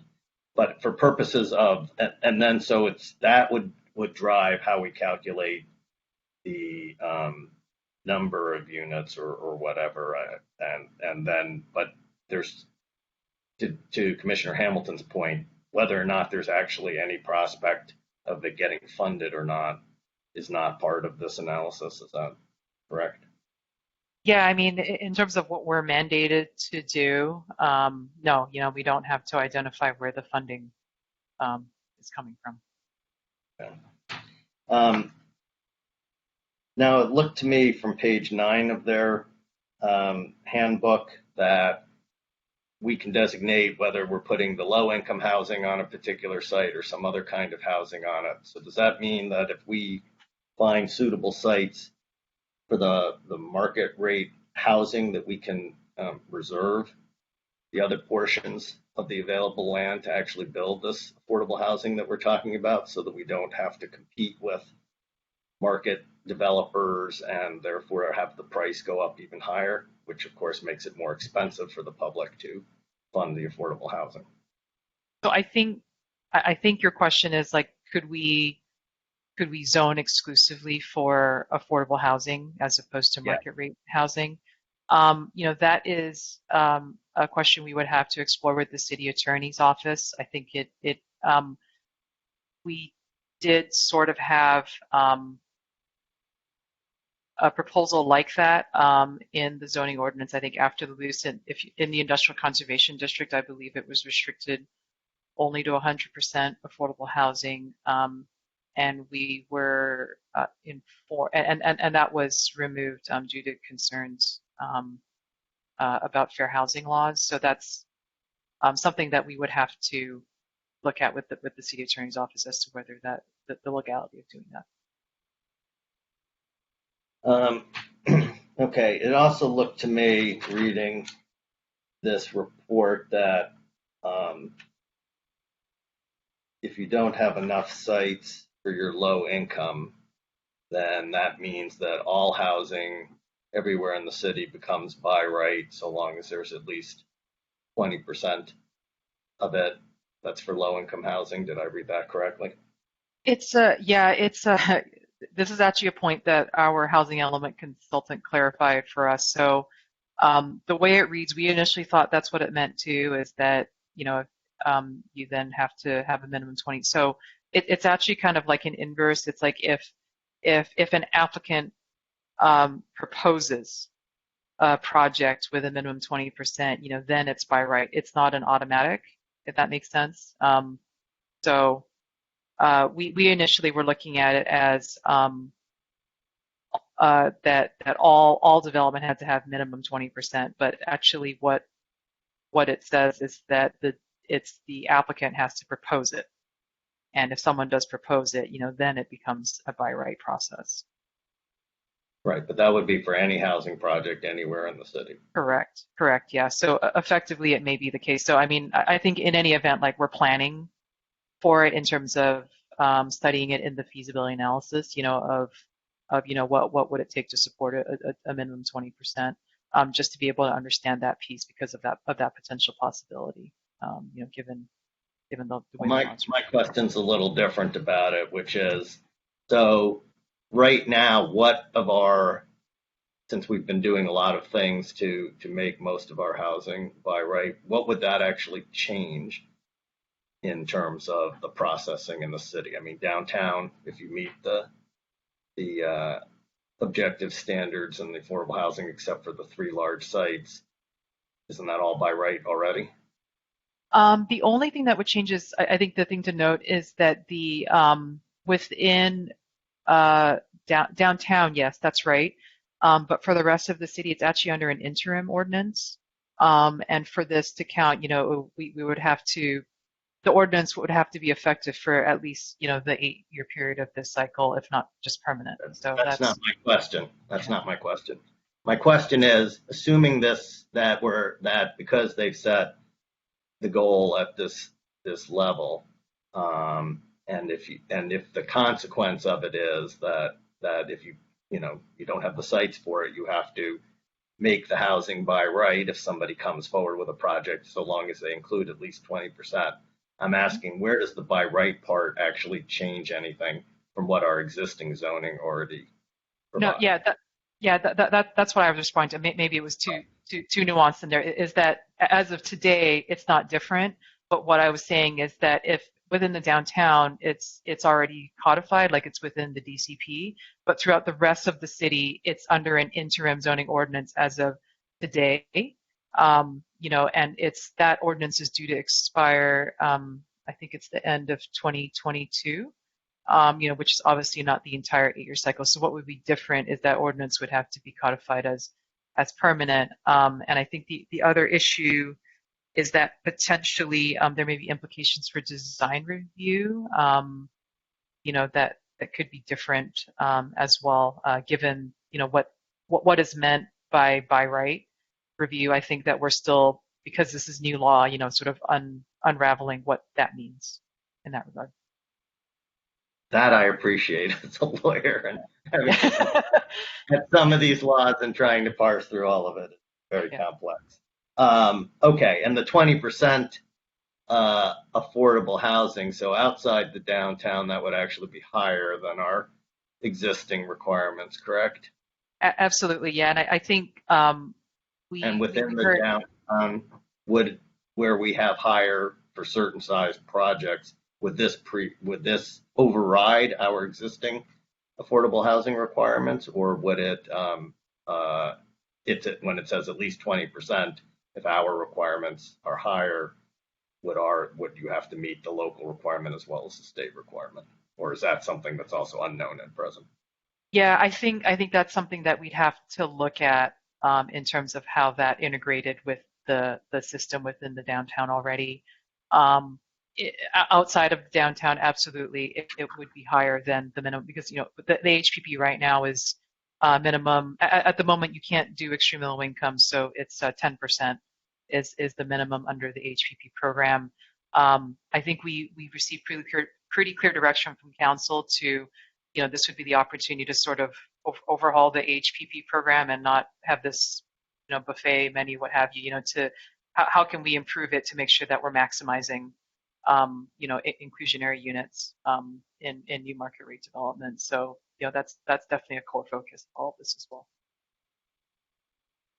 With respect to that point, I'll just say something here publicly that I already said in the production working group, which is that I assume HRNA they didn't do last time, is studying what we now allow in the city everywhere, which is that affordable housing can be met offsite in partnership with an affordable housing provider and a tax credit program, so that they're bearing considerably less of the actual cost of the units in that, which obviously makes higher percentage of what we can accomplish feasible.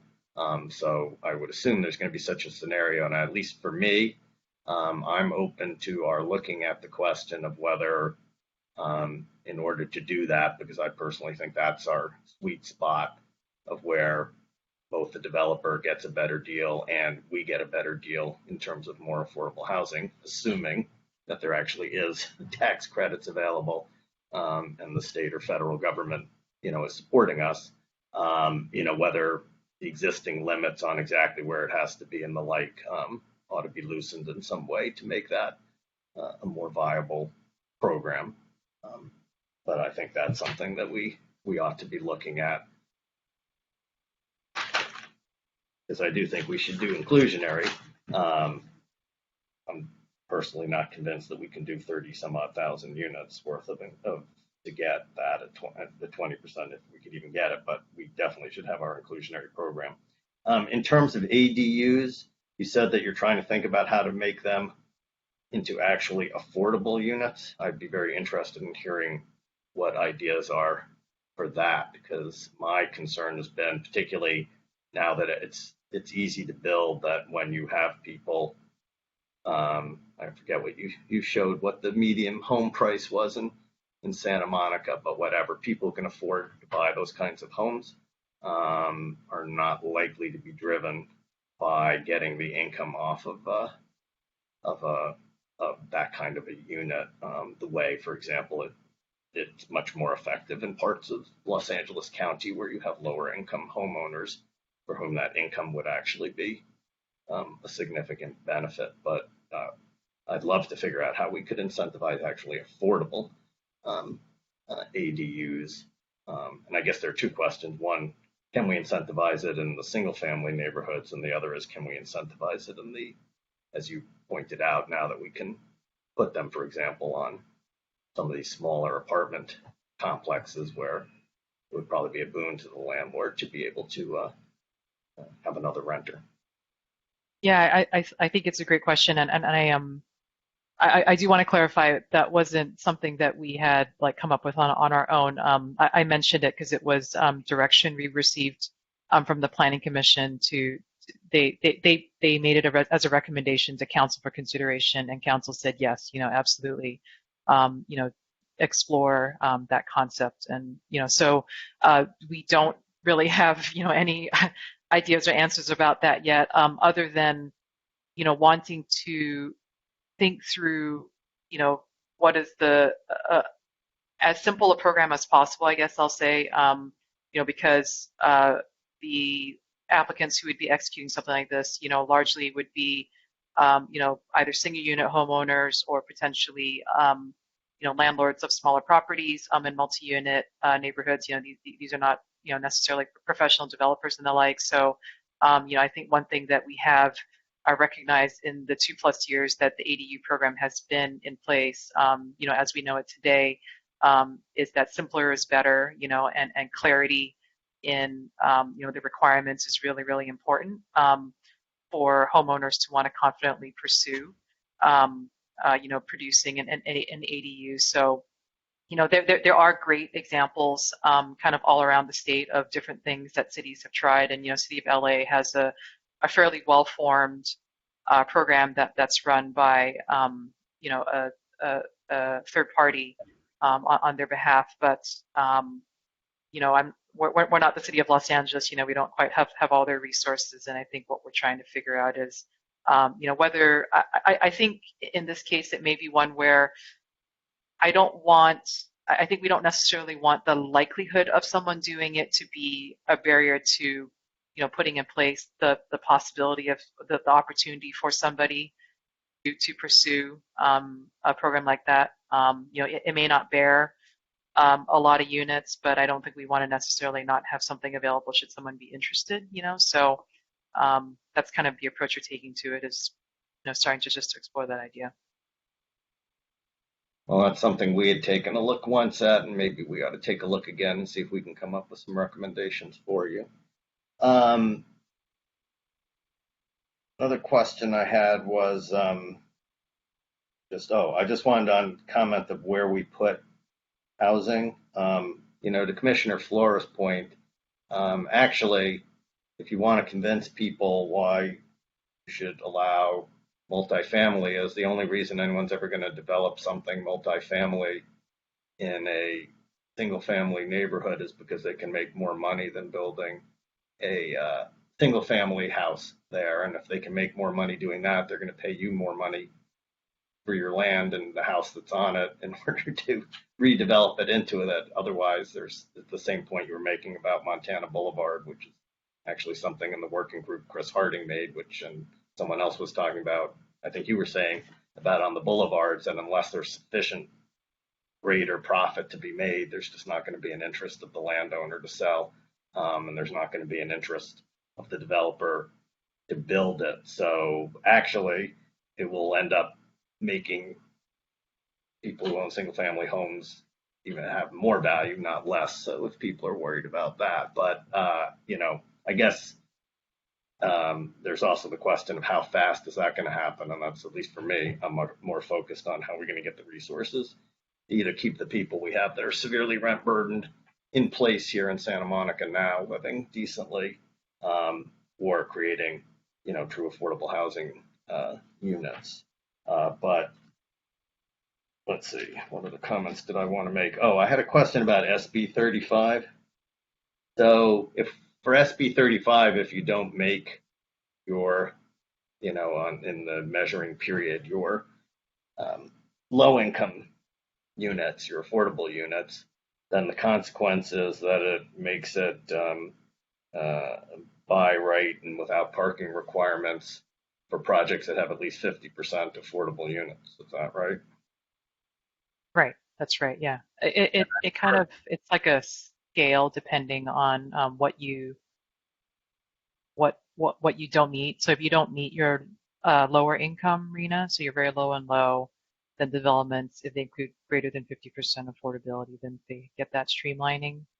Right. If they I don't want to go to the market yet. I want to talk more Oh, okay. Okay, about that. sure. I'm aware there's a difference if that, but Yeah. low is that. And I understand that in LA, they've been able to do actually some projects like that. Now in Santa Monica, where we're hearing back from the developers that 20 or 25% or 30% affordable housing is a non-starter, so they claim, is there any realistic prospect that we could get 50% housing projects under SB 35?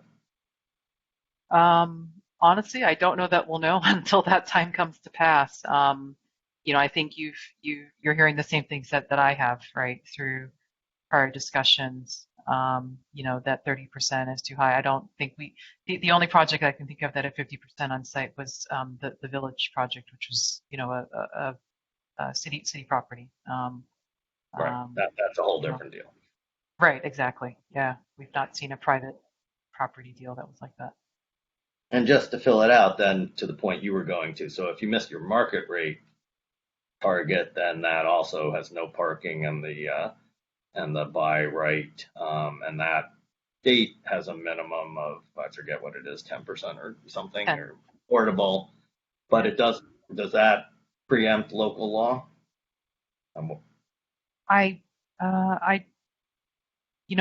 We didn't, because SB 35 didn't apply to us in the cycle, we didn't look at that too closely. So I think it's something we would have to take a look at. I think it might, and I recall when we were asked to comment on this bill, that was a really, really great concern to us actually, because it's a lower percentage than our own AHPP in some ways, and we expressed that concern to the bill authors at the time. Ultimately, Santa Monica wasn't subject to it, because we met our production goals, but that was identified as a significant concern, when this bill was authored and ultimately passed. So 13 months ago, after this commission had recommended to City Council, after Andy Agel had recommended to us, and after City Council approved it, bids were taken to convert one of the 4th Street garages to an 100% affordable housing project. It's now been 13 months. I attempted to find out what those bids were through a Public Records Act request, since this commission wasn't meeting, so that we would know what people out there in the world said they could do on public land. And I guess my question is, are we going to be looking at what those bids say so that we have a real world data source? Not, the world can be different and what came in then may not be perfect, but at least we have some baseline set of real world understanding of what's possible to do on public land without our having to come up with additional money ourselves, which was, I believe, the theory of our RFPs. Yeah, I think I'm probably not the person to talk about the status of where that is. Probably Jim has more information than I do on that piece, but certainly if there's publicly available information with respect to whoever is selected or bid information, that's all helpful information for us. Jim, is that going to be processed so we're going to have this information? Or is that just as it's been put on ice? It will. It's not on ice. It's a function of the staff reduction and lost 2/3 of the development staff in my unit. So it's just slowed down, but it's a top priority. We're just pedaling as fast as we can.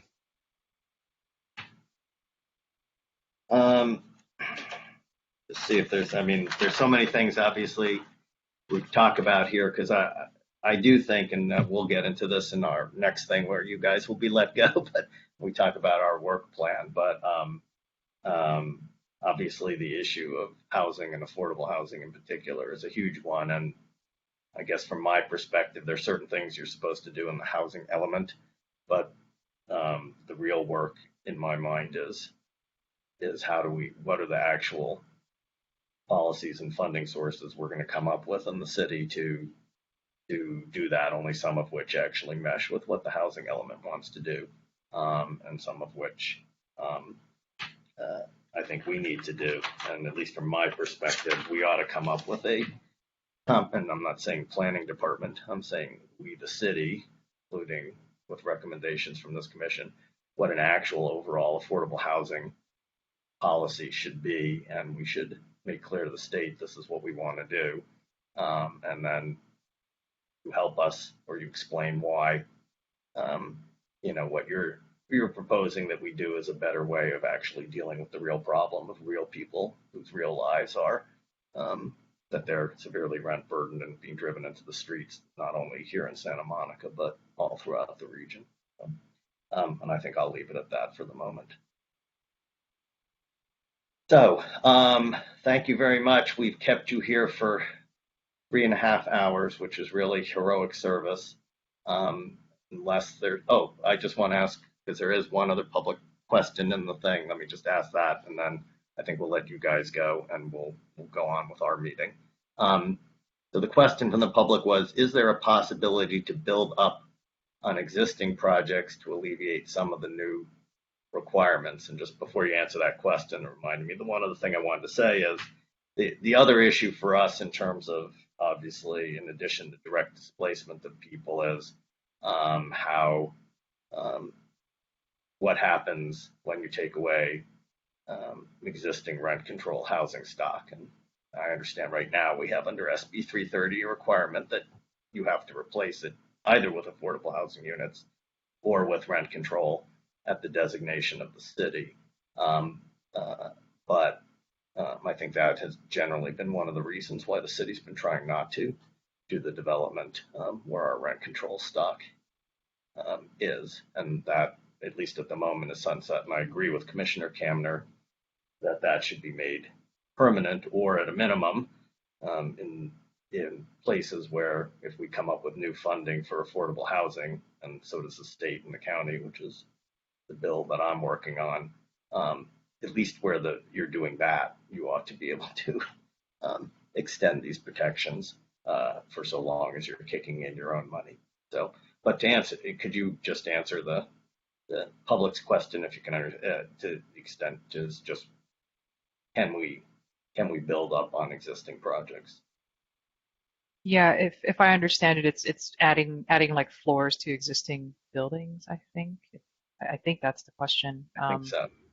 I suppose in theory you could engineer it. It just depends on the buildings, the way they're constructed. It's hard to say.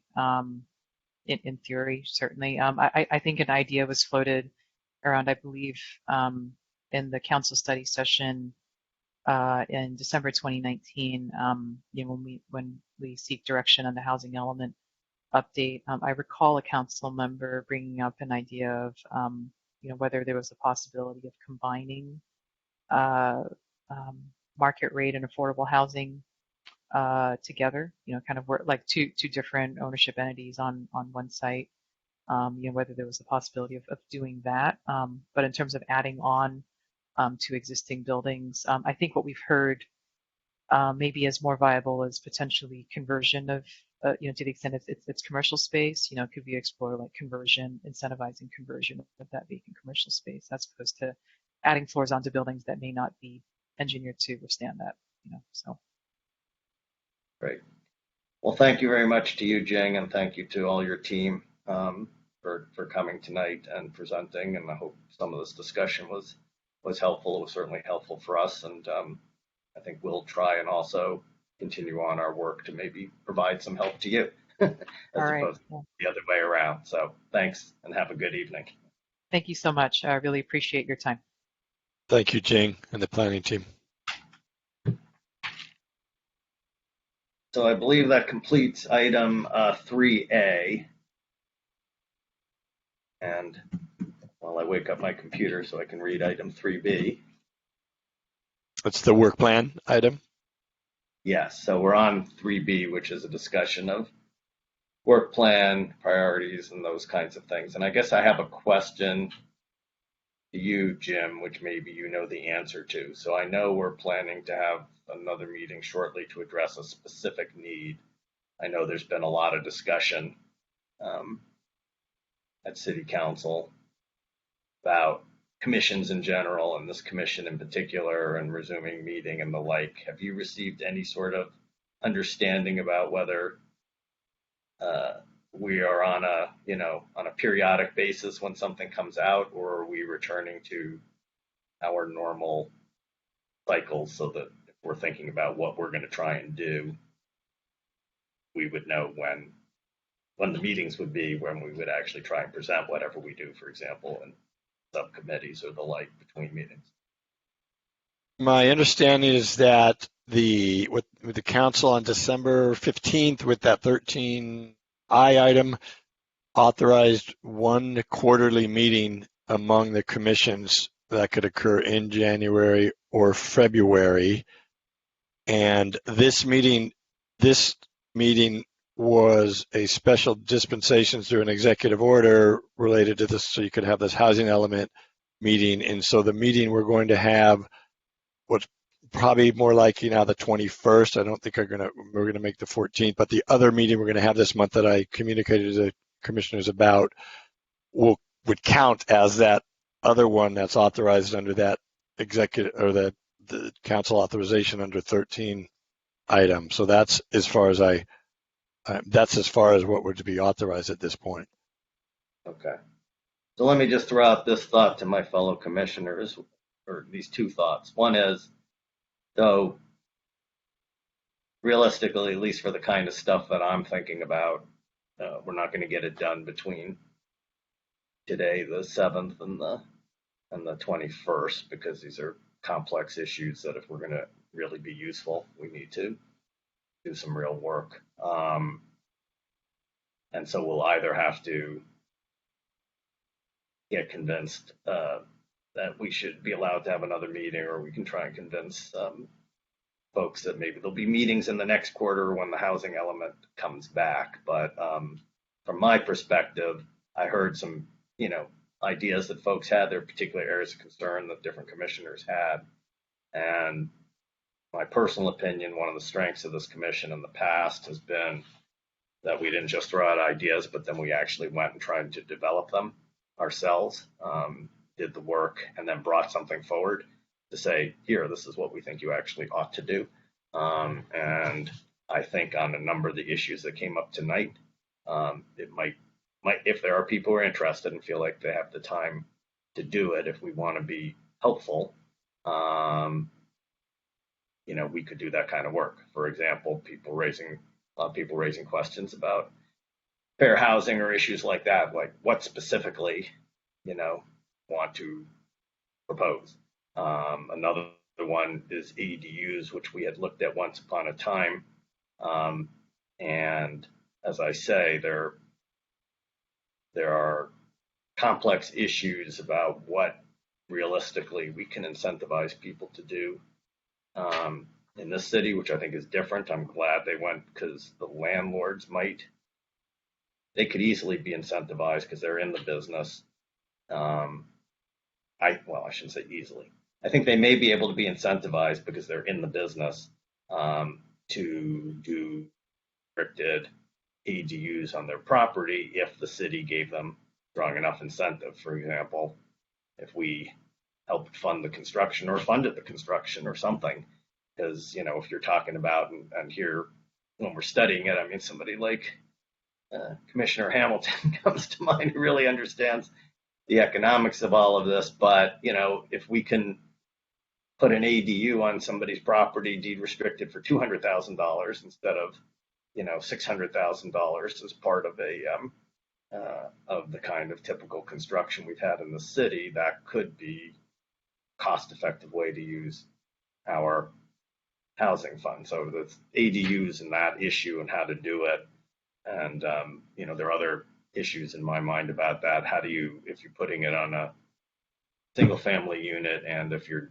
deed restricting it,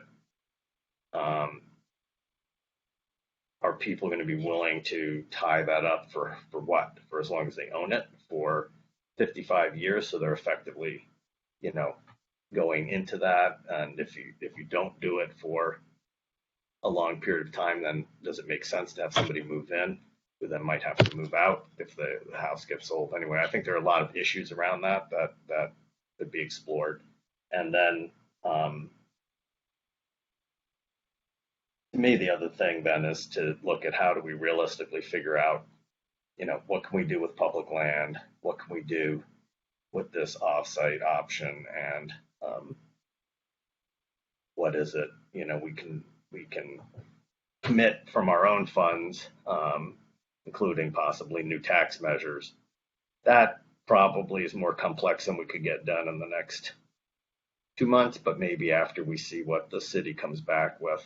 And the initial thing, we could build on that to try and come up with a proposal, something like what we originally did 5 years ago, where we, proposed how we were going to come up with funding, what amount of funding, and how we were going to do it, and what tax measure, and all of that kind of stuff. So anyway, I don't have a specific thing, but I just to share with you what my thinking was about what we might want to do, and if we were going to try and do something like that, then maybe people who are interested in those issues, we could form subcommittees and they could work on it between now and the next time we get to meet, which sounds to me probably realistically will be perhaps April, because even though the slide says that only the Planning Commission and City Council are going to look at the next thing, I think that for similar reasons to why we were given special dispensation to get involved tonight, that we would get special dispensation to be involved again when the next stage of this process occurs. So anyway, I'm sorry that was so long-winded, but I wanted to sort of at least throw out some ideas that people could react to, and you may have other ideas about what we ought to do, or that maybe this is not realistic and just react when the next thing happens. So I throw that open to my fellow commissioners. So I see Commissioner Kamner. Apologize, everybody's getting a little small on these screens here. I should probably put people on. No, I guess speaker view wouldn't work because then I wouldn't see you at all. But Commissioner Kamner, you have the floor.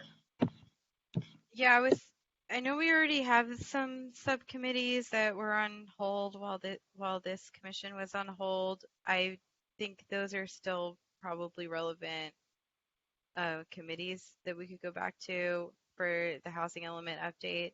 I think we had I cannot remember exactly, but I know I was on 2 of them. I know there was like a Pico neighborhood one, a value capture one, and something else about affordable housing, I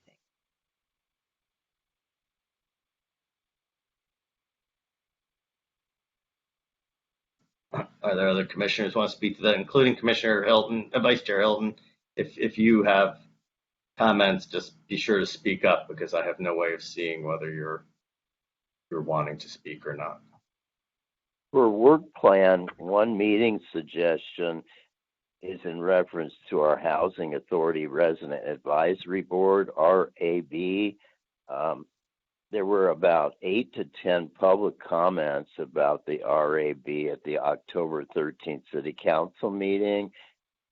Early last year, 7 Section 8 clients were appointed, and the first meeting was April 2nd.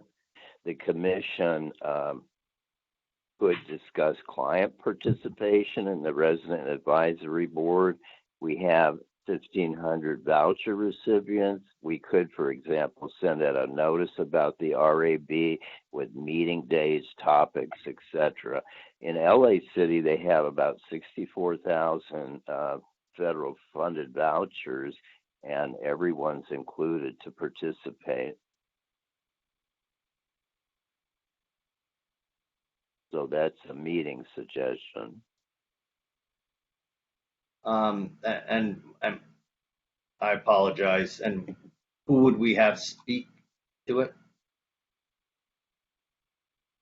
Well, we would discuss the role of the clients in those meetings, and also issues like appointments, elections.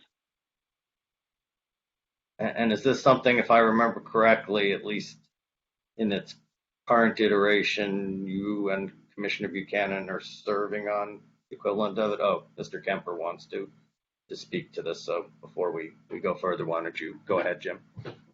I was just going to mention that I can't say exactly when, but sometime between now and before June, hopefully the staff will be bringing some recommendations to the Housing Commission regarding the, let's call it the next phase of the Resident Advisory Board.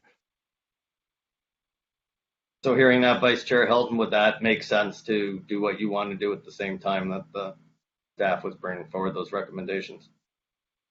Yes, that sounds like it would satisfy some of the client concerns.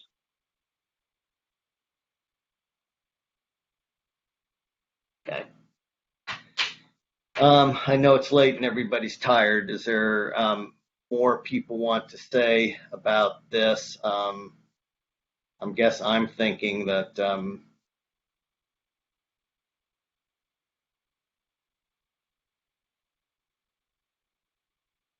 I'm just trying to think about how to both deal with the fact that I don't think we're prepared to figure out exactly how to move forward on this, with the fact that we also have the Brown Act, so that once we're not sitting here in public, we can only talk to two other commission members. I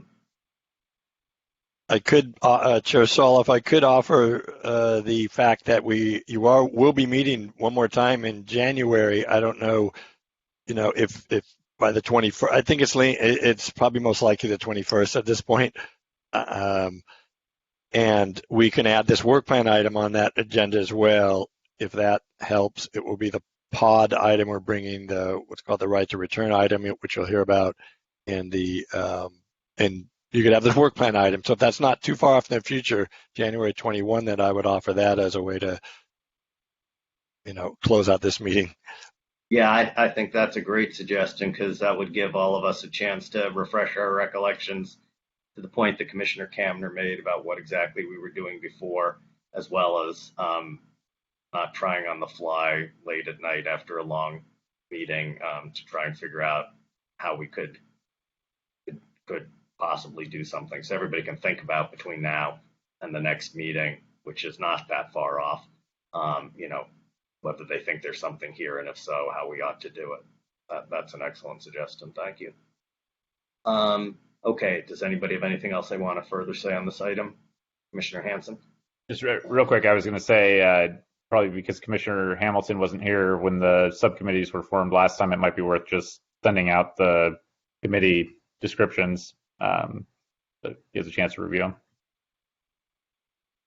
Yeah, that's a good idea. I think what we should do, if not before, is we could, since we try and put the agenda out a week before our meeting, and if the meeting's 2 weeks off, so within the next week, actually have linked to the agenda what we had done in the past, so everybody could look at that, including the public, before we met. Okay, great.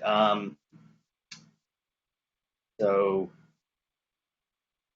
I believe then we are on item 4, which is the adjournment of the Housing Commission. So thank you very much, commissioners, for hanging in there for a late night. Thank you, Mr. Kemper and Ms. Espinoza. We really appreciate it. And thank you, anybody who ends up watching this. Have a good evening, all. Well, thank you all. Nice meeting you, Commissioner Hamilton. Hi, guys. Thanks, Jim.